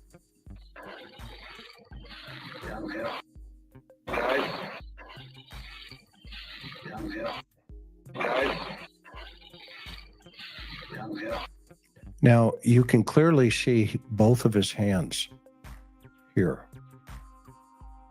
So, obviously, the police had clipped this in the beginning. They didn't want to put the whole thing out. So, you see the whole, this is only 13 seconds, I think, of a 46-second video. Okay. And he's walking towards them. And does he fit?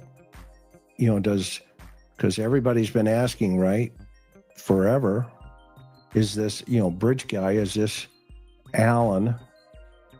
Okay. Does anyone have any other audio of Richard Allen speaking? All kinds of different things that we could sit here and go through. But this is what they were going through in the very beginning. They were processing the same stuff we're thinking about here. But one of the most interesting things of this is Me too. It's like the universe was on schedule. Everything was lining up. It wasn't, you have to understand the mentality of these guys that go out and they go hunting. Okay. They just don't wake up and say, okay, today's the day. I'm going to get my gun. I'm going to get my box cutter. I'm going to go down to the bridge and I'm going to make sure there are two girls there. And I'm going to get them both. Okay. There is so much that goes on with these individuals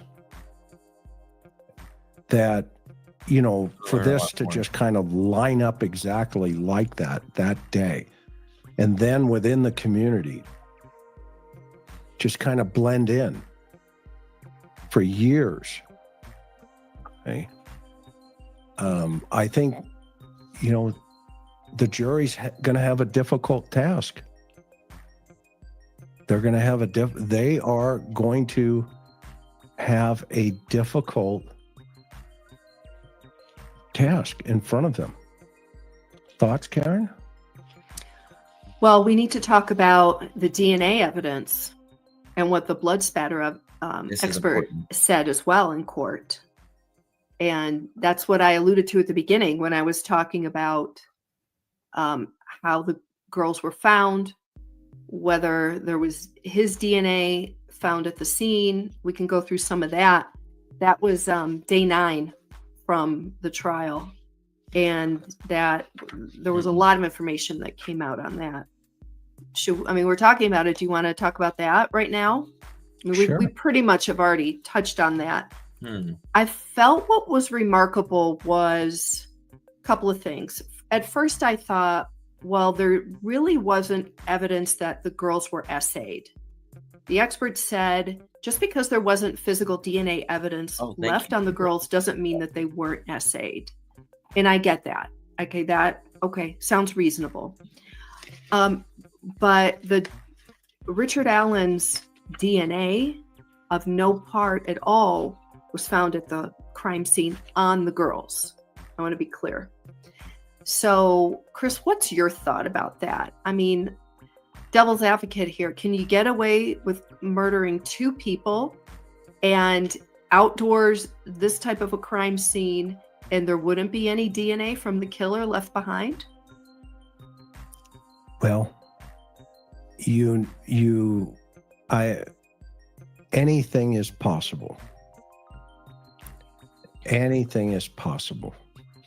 And that's what makes this case so incredibly frustrating, I think, for people. And I would submit to everybody. It right, seems I think like we would all of all these agree. cases, there's so many confusing cases now. You know what I mean? It's so confusing now. So many of these cases. Where's the underwear?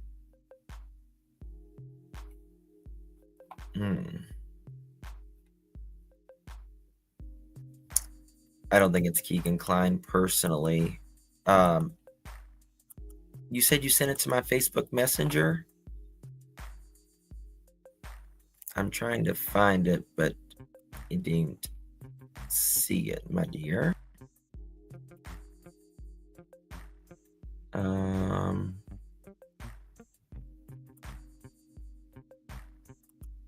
All right, let me see if I can find it in the other one. Trying to find that audio. That I wouldn't want to be one of those jurors right now. I wouldn't either. Because it is such a horrific case.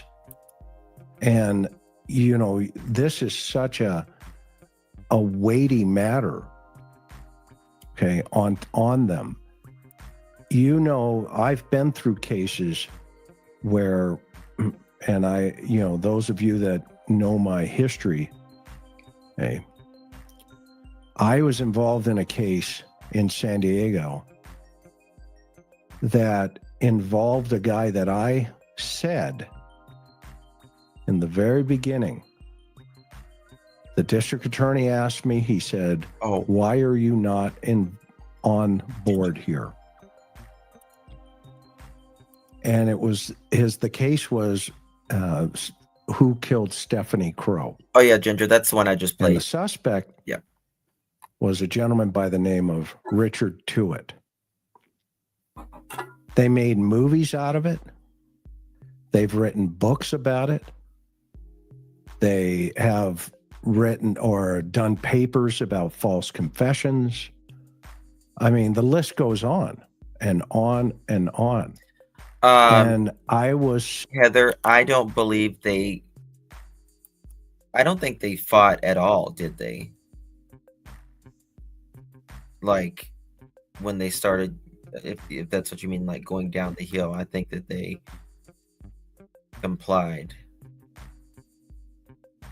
pretty much. What did the man look like whose property they were found on, now deceased? I can't call his name. I can't remember his name right now either off the top of my head, but he had a blue coat just like this. Oh, you're fine, Ginger. You're fine, darling.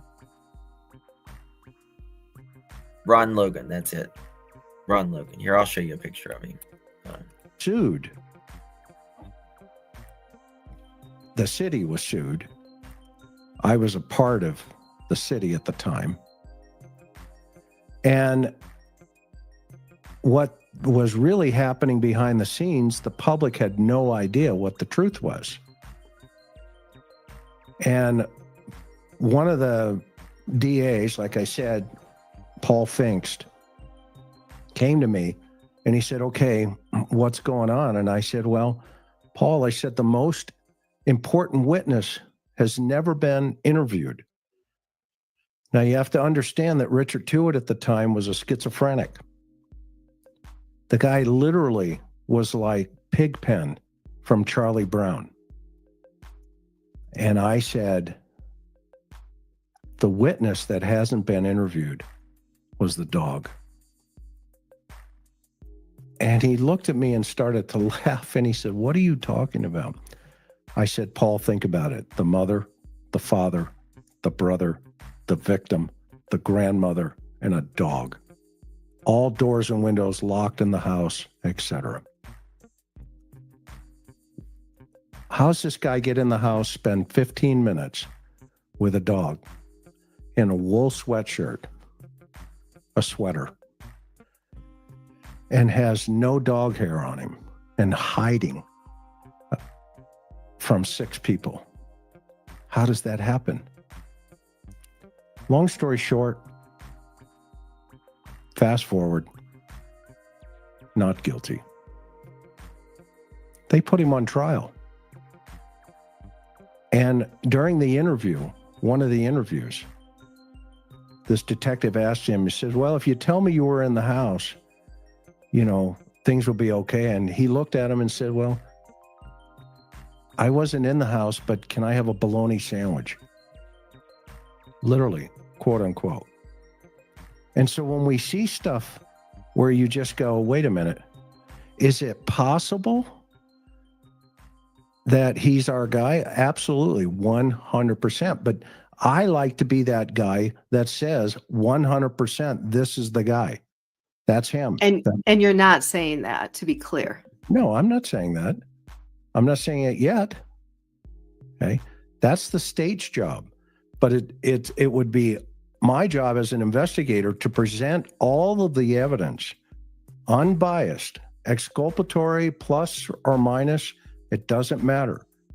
It's the investigator's responsibility to the Constitution of the United States and to their state, wherever they work, to put all of the evidence in front of a jury, i.e. the defense and the prosecution, the pluses and the minuses.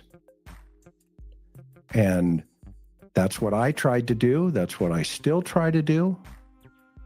And, you know, sometimes you win, sometimes you lose. But sometimes you have to wait. You have to wait. And you retire and you leave. And then you hear, 30 years later, they got the guy. Mm-hmm. And justice and mercy and the sword are pulled out, but the scales are balanced. So I think there's a tremendous amount of circumstantial evidence. There's little physical evidence on this case. What do you say, Karen? Yeah, I mean, I agree. There's a lot here. It felt like, not as to your point earlier, the prosecution didn't present all the evidence. It seems like some things were held back. I know that the defense tried to put forth this whole Odinism aspect. The judge is the one who said, no, we're not going to go there. So I go back to the same thing you do, that balance of the scales of justice. As a journalist, I like to ask more questions than necessarily answer them. I know everybody wants answers, but, and I guess we can Monday morning quarterback this thing all we want. We're not on the jury and they haven't rendered their decision yet. There's so much to this. I know a lot of people, and I'm seeing in chat all your comments and what you guys think.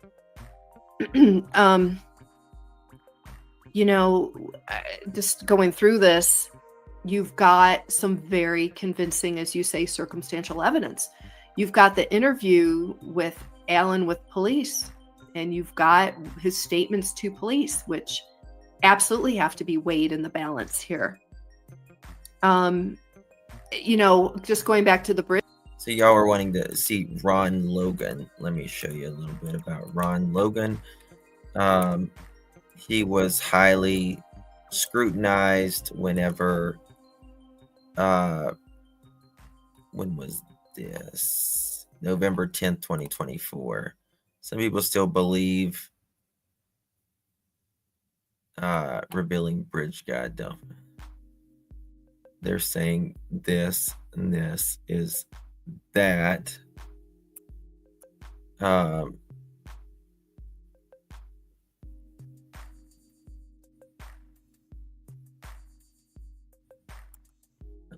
that.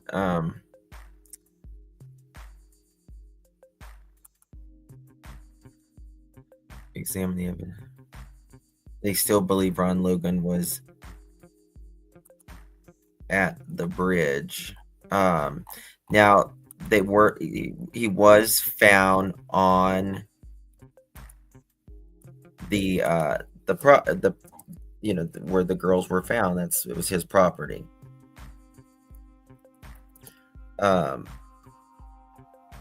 But I can't get past these documents, especially about Ron Logan. December 2016, Wright was in a sexual relationship with Logan on and off for approximately 3 years. Who's Wright? Does anyone know who Wright is? WRIGHT.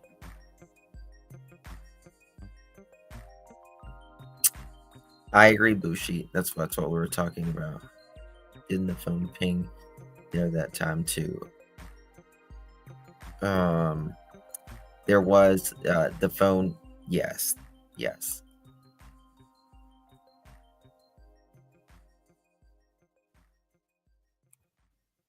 Who was okay. Approximately 3 years during the interview with Leo's, Wright said when they first learned that AW and LG, Abby and Libby, were missing and then found dead near Logan's home, her initial thought was that Logan was involved. Wright said in her interview that she feared Logan and even previously told her baby's father if she ever ended up dead, Logan did it.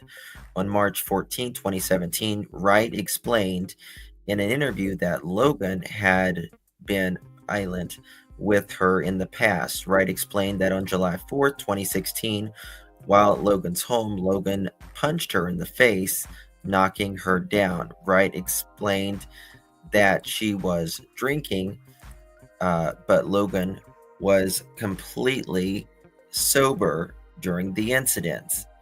Wright also explained that Logan was angry because she disrespected Logan while in Logan's house. On February 11th, 2017, Libby's family began searching the area of the trail where Libby and Abby were initially dropped off in the beginning shortly after 3 p.m.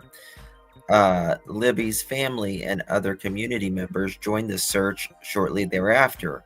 Carroll County Sheriff's Office was notified at approximately 5:30 p.m. That Libby and Abby were missing. Once the search for Libby and Abby began, no one reported seeing any person matching the description of the male on the bridge. The FBI established a database for the collection and organization of tips provided to the public in the case. A search of the database has revealed 15 tips which citizens, both known and anonymous, attributed to the crime of Logan for various reasons. Based upon a fermented fact, Logan was in the area at the time the crime occurred, in that he provided false information about his activities during I thought he was at a pet store. Thank you, troopers.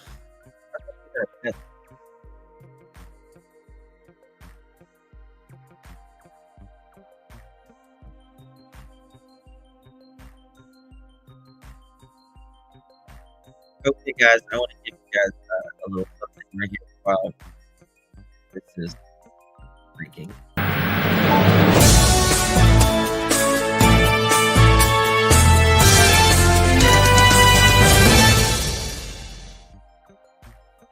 There is an Amber Alert out of Empire, Ohio, looking for a 2018 gray Ford F-150, Ohio license plate HPP3057. H as in Harry, P as in Poppy, P as in Poppy, 3057. Rear end damage. Victim, Oaklyn Alexander, Oaklyn Alexander, age 7, female, brown hair, brown eyes, gray hoodie, black pants, white shoes. Suspect Charles Alexander, age 43, brown hair, brown eyes, gray sweatshirt, blue jeans. Call 911 or 1877 Amber, Ohio, OH. 1877 AMBEROH, or you can go to ohioamberplan.org. ohioamberplan.org. It was the one in the white van. He had his vaccine. Yeah.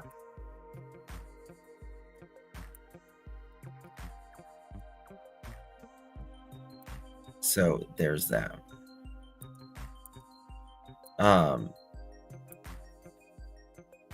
But wasn't, I asked, I didn't get to see the chat because but he was driving on a suspended license. That's why, that was his excuse why he lied in the beginning. That he was supposedly at a pet store. Was that ever confirmed?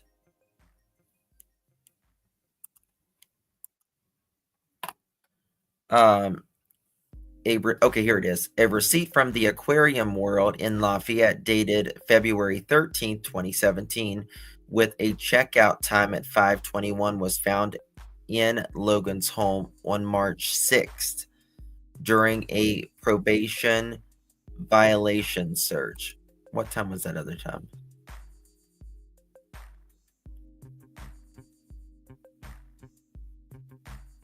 Okay.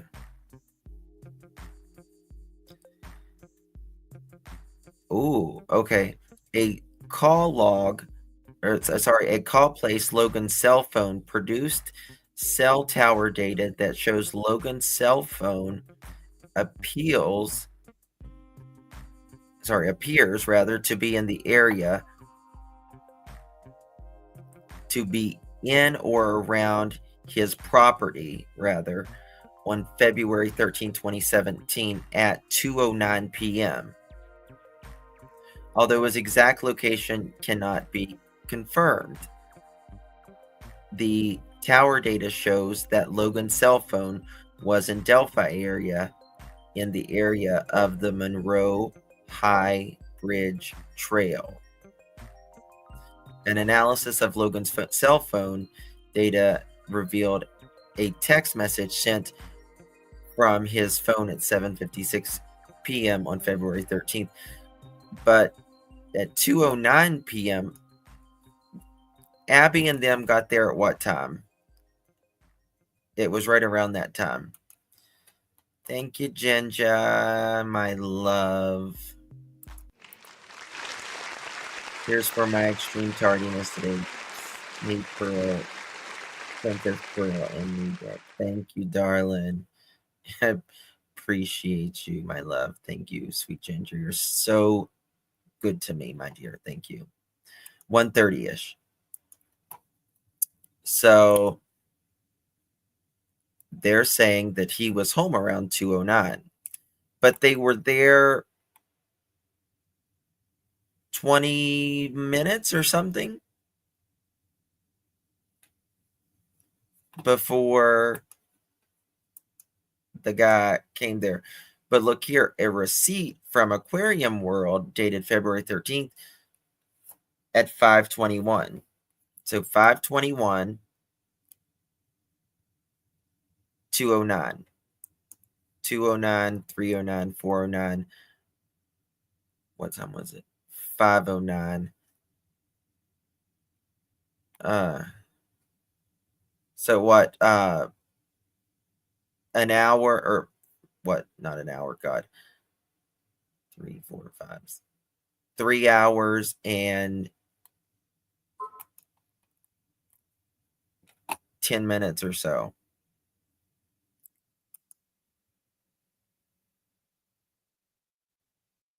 So he would have had, let's say, for instance, he's dead.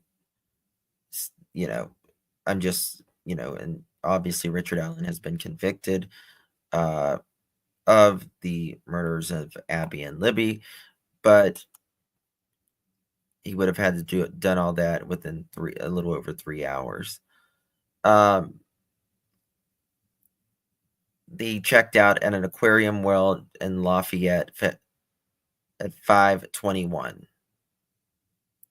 So this was long after, over 3 hours after they would have been unalived.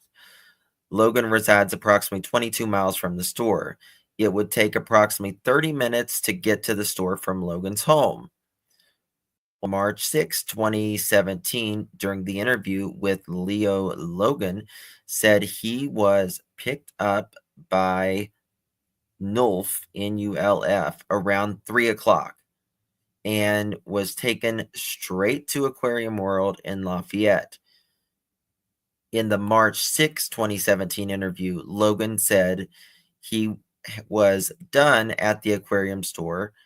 He had driven straight home. The statement was followed to be factually false and intentionally designed to deceive law enforcement officers. On March 7, 2017,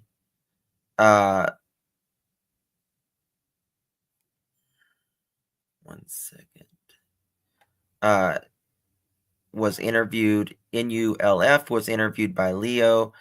NULF told Leo that he was with Logan on Monday, February 13, 2017, and that NULF drove Logan to the aquarium store in Lafayette. On March 9th, 2017, NULF was interviewed by another law enforcement officer regarding the trip to the aquarium. NULF told law enforcement officers that he had lied when he was interviewed by the law enforcement officers on March 7, 2017 at Logan's request.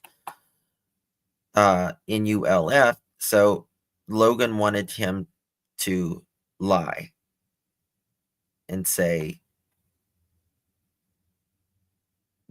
about where he was and, that someone had drove him because his license was expired or revoked one.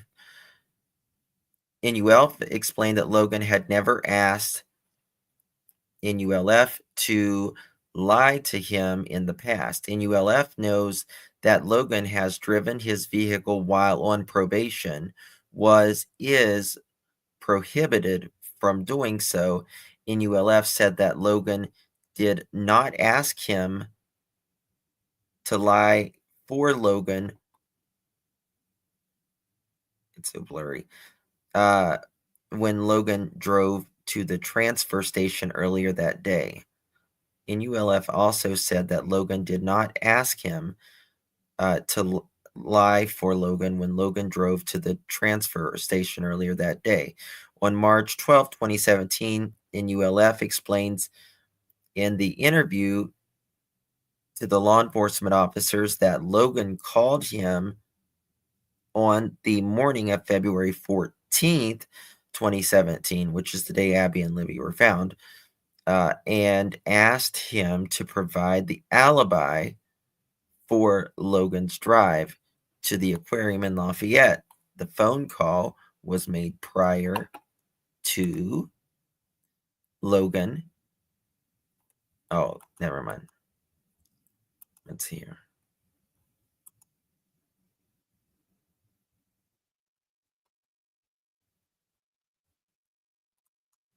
Where was this one?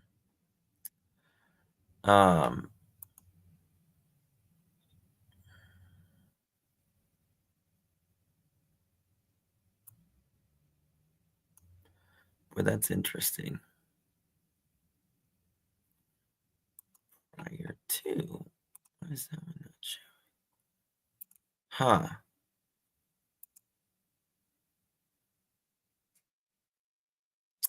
During the March 8th, 2017 interview, Bennett told law enforcement officers when she first saw the photograph of a man on the bridge, she thought the police were looking for Logan because she thought the photograph was Logan Bennett. Did not initially realize that the photograph was that of the suspect. This is Ron Logan. Thank you, Cheech. Thank you, my dear. What's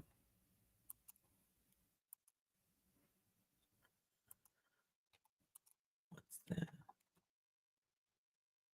Okay, this is Brad Weber.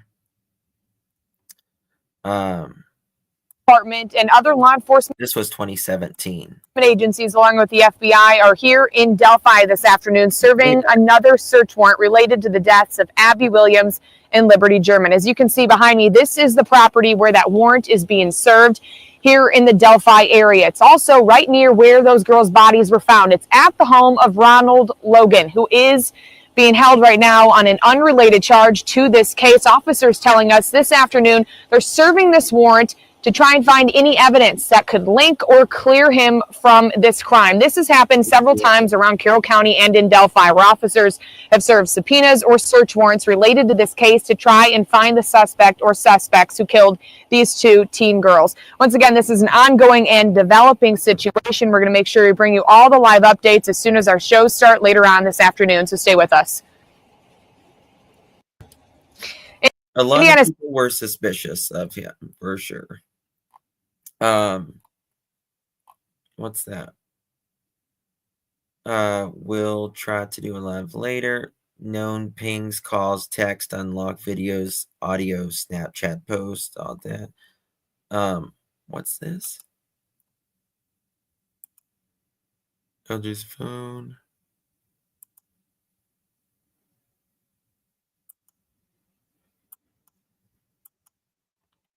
What is that? When asked if the phone of Abby was on the bridge, was on Libby's phone, Bunner replied, "Not that I recalled." Grim details about the crime scene and the police interest. Ron Logan, he walked people on his property and talked about this. The man who owned the property where those two teen girls were found. Back in March 2017, 13 News was there when FBI searched Logan's property. We also spoke with him multiple times, and he even walked us back to the crime scene. I can't really wrap my emotions around it yet. It's just so mind-boggling. I haven't. Now, to me, that doesn't sound like the bridge guy at all. Hey, Angel. Was MJ, what way was the FBI? Look at his outfit. Yes, the outfit. But to be honest with you, and I'm not just saying this, that's 9 out of 10 men in that area that dress like that was found on. Will that be? It should. They should release it, in my opinion, Ginger. Right. Messages from Kick showed the catfish and girls were catching as well. How did he die? A heart attack? Really caught up. It hasn't caught up with me yet. But recently, the podcast Murder Sheet obtained the sealed warrant. In the request, the FBI agent wrote, "I believe there is probable cause to believe that Ronald Logan has committed the crime of murder, and the evidence of that could be found on Ronald Logan's I agree. property." The Sounds agent really- then went on to detail why, saying Logan asked a relative to create a fake alibi. Vet Girl, I agree. It's time to release that entire video for cancer. Okay. I do think that BG sounds like, oh really, Tammy? For him for the afternoon that the girls were party. The agent then went on to detail why, saying Logan asked a relative to create a fake alibi for him for the afternoon that the girls were reported missing. There was also cell tower data that tracked his phone to the crime scene. Plus, investigators interviewed 2 women who had been in a relationship with Logan, and both reported that he was physically abusive. The leaked document also gave new information about the crime scene, saying one of the victims was missing an article of clothing. There were no visible signs of a struggle or fight. Investigators also recovered fibers and unidentified hairs, and it also appeared the girls' bodies were moved and staged. I mean, so Obtained and revealed. it's pretty bizarre. To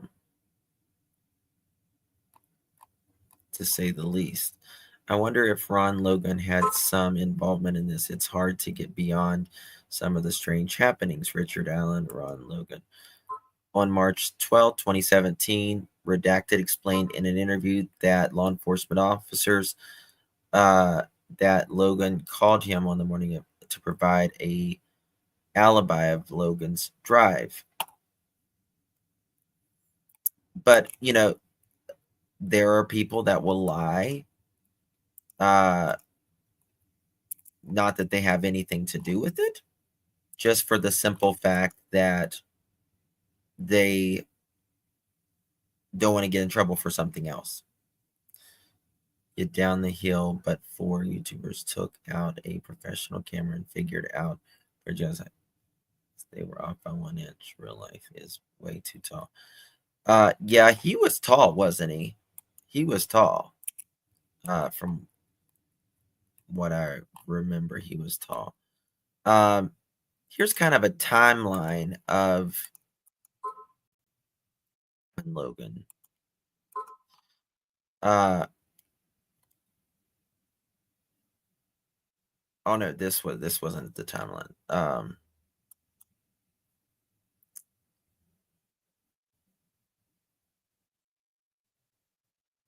Maybe it was 2:09 p.m. Yeah, Ron Logan in the area of the Monroe High Bridge per cell tower data. 2:32:39 LG phone last steps movement. 5:21 p.m. time on Ron Logan's AW Aquarium World receipt in Lafayette. 5:44 p.m. LG phone last connected to tower. 5:44 LG phone plugged into AUX. 7:56 Ron Logan text sent, quote, in proximity of where bodies were located, end quote, which can be a very big area, to be extraordinarily fair. 10:16 p.m. Ron Logan text received, quote, in the proximity of where bodies were located. I mean, I don't think he was there at 10:16 in the night. 10:32 p.m. LG phone unplugged from AUX. 4:33 the next morning, LG phone reconnected to tower.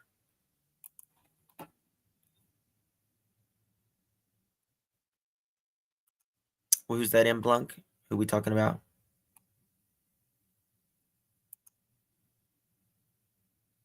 Wasn't there someone who had contact with the girls on the web? Yes. Yeah. That's Snapchat. That stuff's dangerous. Dangerous. Very dangerous. Anything like that. That's just insanity. That stuff. No, thank you. Like, people can see, you know, how far you are, from them. They're walking toward you or whatever. Let me see here if I got anything else to show you.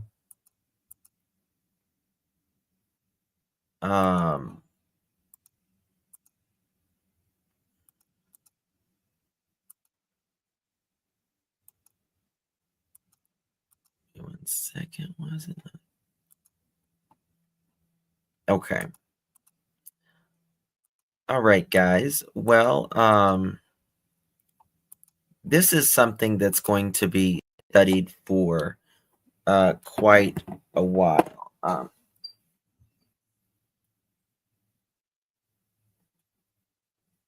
She's sleeping. Say hi, Pearl. She's sleeping. Say hi.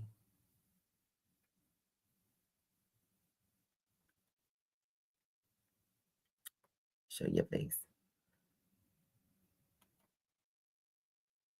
Come on, wake up, spunky monkey.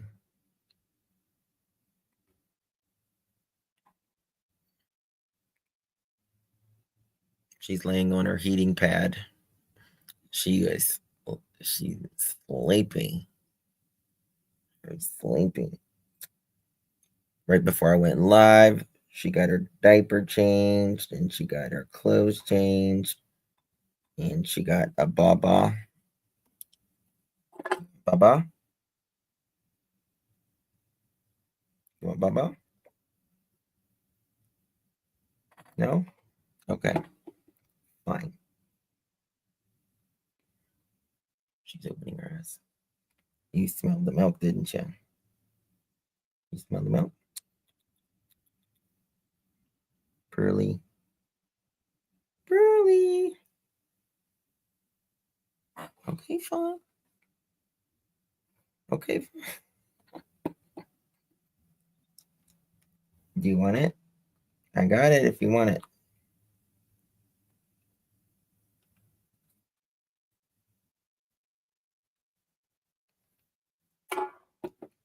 Scratch your head.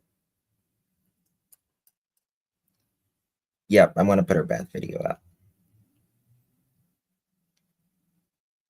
She's had a good day today.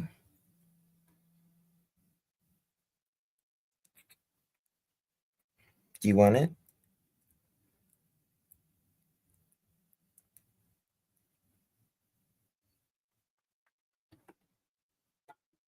I'm going to offer it to you one more time. Okay, there we go. She wants it. That's all she wants to do is cuddle. She's a cuddle bug. They're good.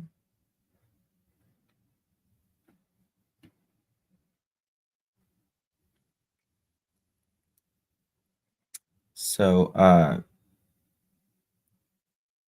yeah, I carried her in my little hammock earlier. She loved that.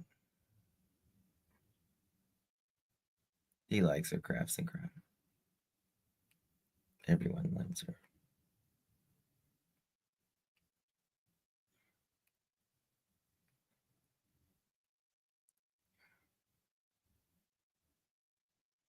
We had a good day. She slept again. Very good night.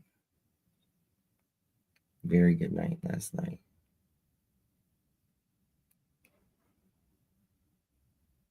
Didn't she?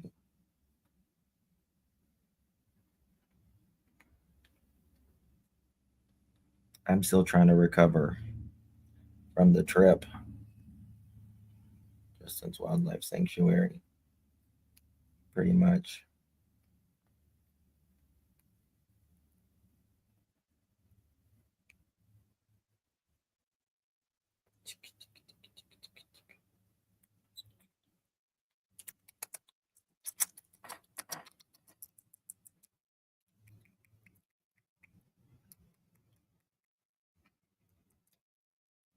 We got to get you a little pearl necklace.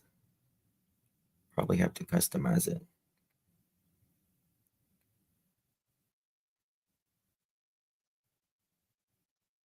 If your earlobes gets a little bit bigger, get her ears pierced. Get some pearls in there. Is that okay?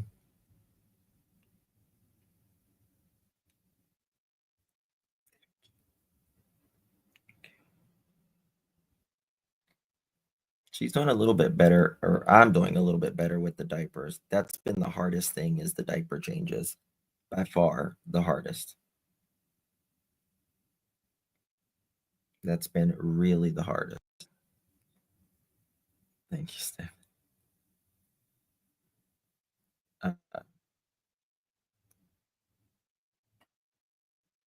She got one to her microphone. Yeah, she was checking out the microphone last night. Wasn't you, Mommy?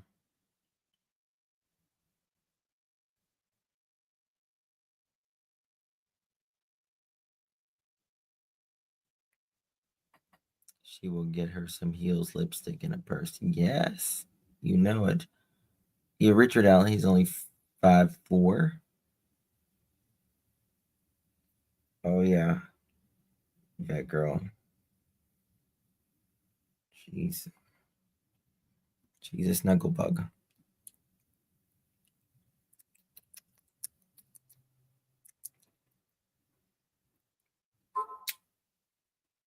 What the rest of you, Mama? She's a spider monkey. She was last night after her bath. Oh my gosh, she was full of herself.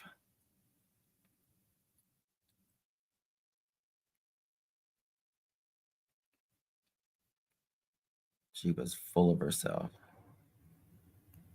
Yes, Sharon, the white warmers, they're good. So I was giving my cat a bath. You read Ron Logan's phone or the... No. Have they put the phones out?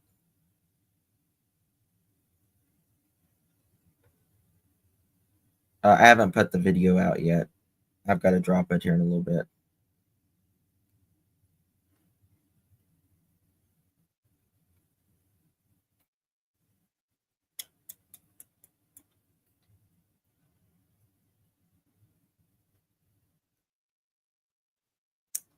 She does, cat.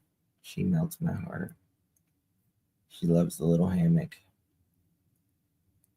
Yes.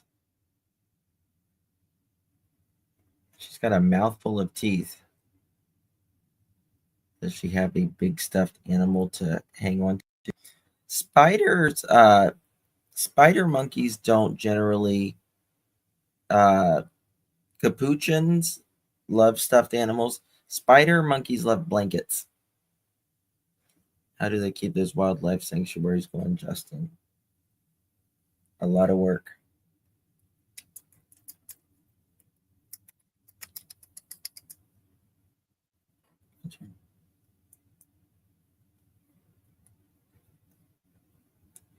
I'm gonna have to cut her nails when she's asleep. It was such a long trip, Eileen. If I was smart, I would have probably stayed the night. It's taken me literally 2 days to recover. Here. She was playing on her back earlier. Yeah, mythical. She'll lose her teeth. And she'll Yeah, she does, Crystal. She'll lose her teeth and she'll teeth just like a child. I mean, 98%, technically the same. She's camera shy. No, she just wants to be like on me. When they put a wig, hat, heels, a dress, and pearls on ET, that's what I pictured. Melissa, that's so funny. That's so funny. Do they use pacifiers? Yes. Yeah.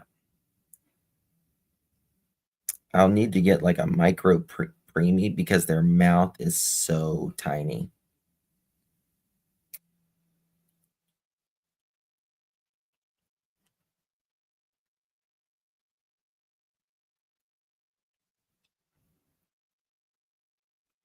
Auntie mommy.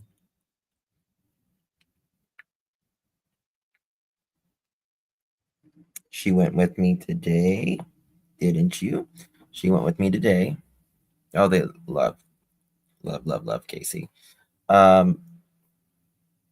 We had a vet's appointment today, but the vet's normally closed because it's a holiday. But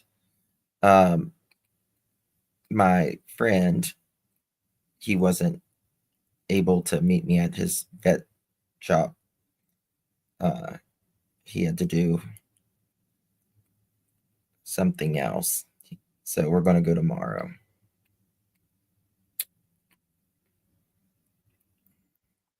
He was just going to see us there. Today, you could watch Burley for hours.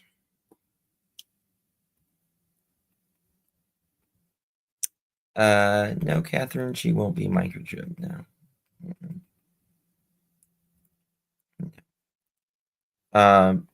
Like, when spring comes, she'll go.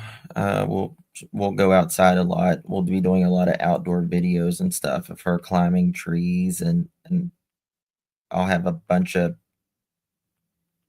chains and ropes and all that stuff to climb outside, and we'll be doing a lot of lives and videos and stuff like that. I wish I was on maternity leave. Butterflies.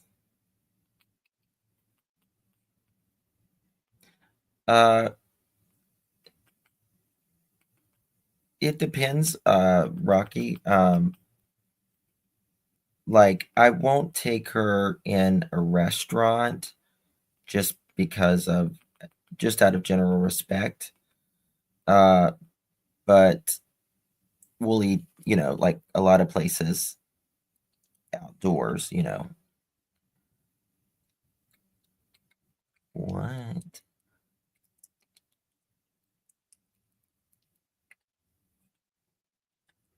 My son was in the NICU. He was tiny. Oh, really, Casey? Maybe that's what I need to look up. Bless his heart. Your son good today? Did you shat? Did you shat? I think you took a shat. Mm-hmm. Yeah. They never go, they're pack animals, right? So they're hurt, they go in groups. Run out of Chuck E. Cheese.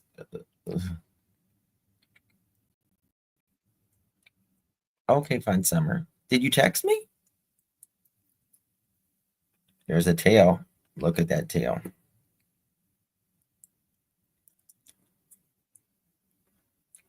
It's very strong.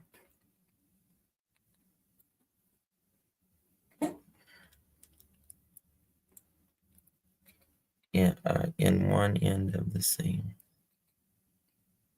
Yeah. Hi, Taylor. She's got a rattler. It's like a rattler teether.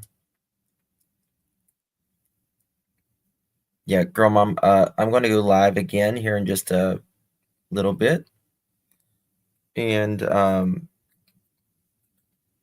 gonna talk about some of the things we were texting. Thank you, Lulu. I think she did a mushy.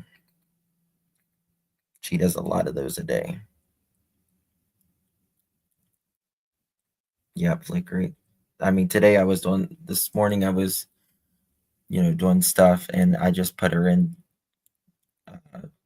my sling thingy, and she loved it.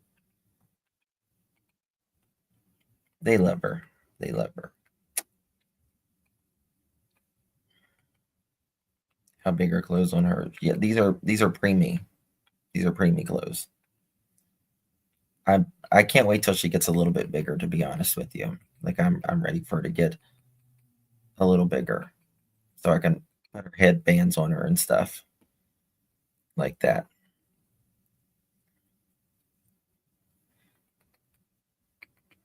You hear?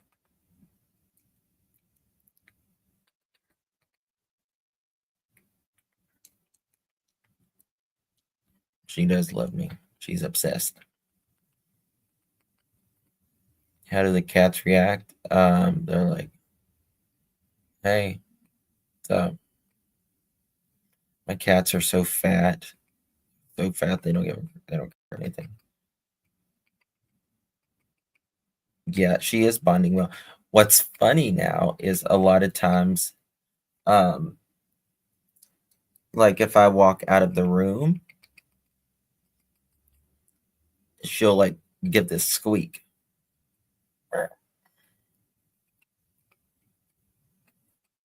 Yeah. Look at the camera, please. Look at the camera.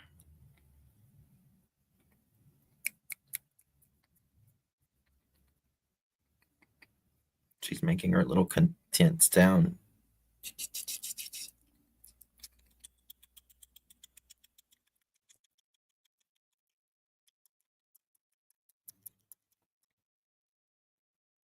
No, she didn't have her previous name.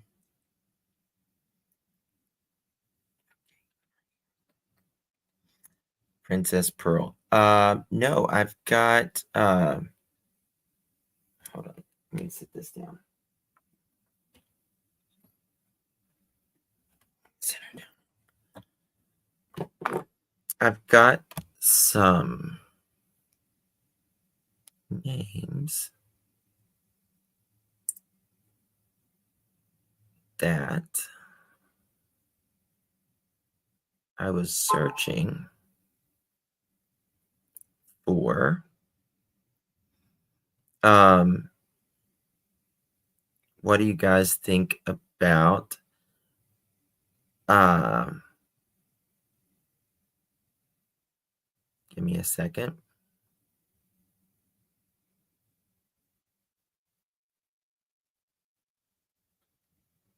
Where was it? Which one was it?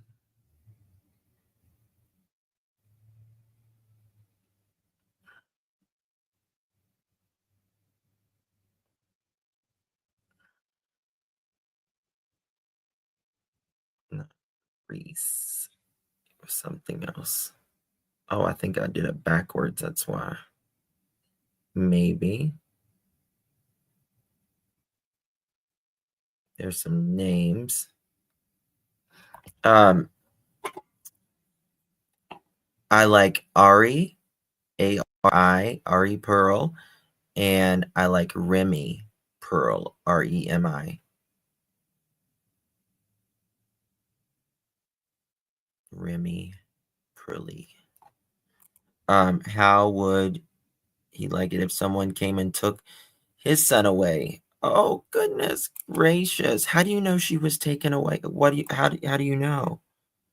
This guy made it. There are things that happens to a lot of their moms. There's that. And there's a lot of things. But Akoya, you still like Akoya.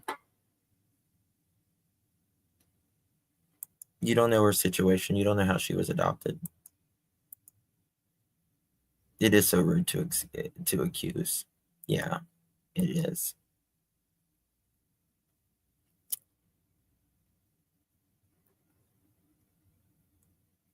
You just Pearl. I mean, I call her Pearl, just Pearl. I call her Pearly. Pearly.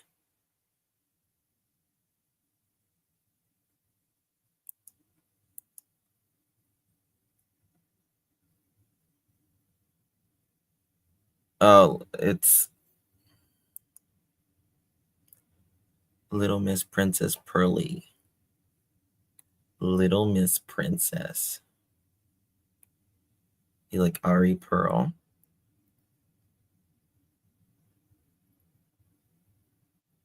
That's what they were saying, like the American Doll clothes. It doesn't, Heather. It doesn't. Shop off Temu. You can order the American Dog clothes cheap off. Maybe I should just order like clothes from Wish. It's a joke. Not Pearly Gates. Number one, that's bad. Number two, well, I mean, it depends. Number two,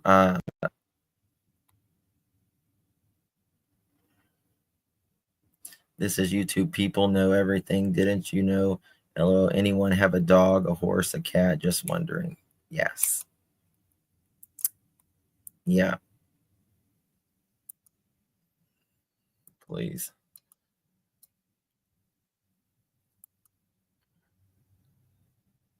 Justin.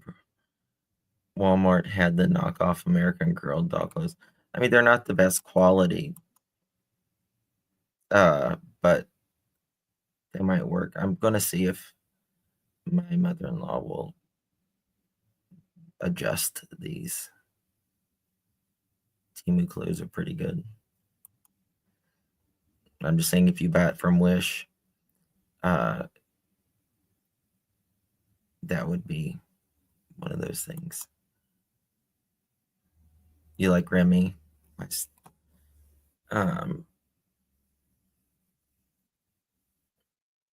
nickname was, I was Leanie. I didn't like it much. All right, guys, I got to go change a diaper. I need to go. We're going to go have dinner together. A killer whale and two dads lost their accident. A killer whale and two dads lost their accident. Pearly Pearl. All right, guys. Well, I mean, I trust Temu, Wish. But people throw shade at a monkey. That's pretty pathetic and pretty ignorant. That girl, it's hatred in their hearts is all it is. It's pettiness. It's pettiness. Pettiness. Dog clothes will fit her best right now. Yeah. I'm going to.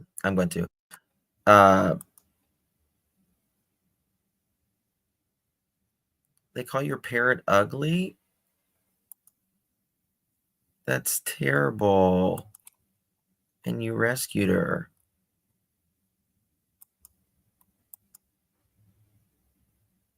It is running rampant.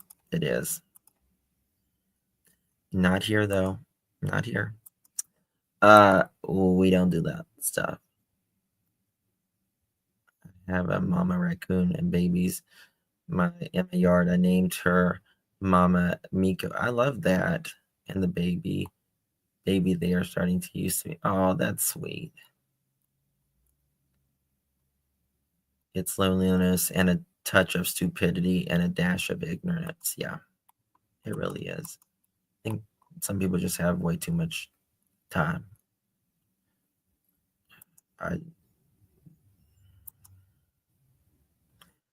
All right, guys.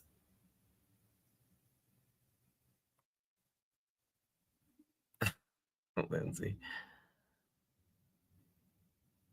Yeah. You're right. I did. Who just said that? Pamela, I did not, but I will look. I will look. I'm going to change his diaper, and then we're going to have some dinner and stuff, and I'll be back probably about 8:15, 8:30. We got a lot to talk about. That's going to be the main show today. So, love you guys. Thank you so much. And thank you, Sharon. Thank you, guys. See, living your best life is way better than talking about someone who is. Okay, I'm here. Did you hear that? She went. She wants it. She's ready to be changed. Snap, snap, Papa. All right, guys. Love, love. Bye-bye.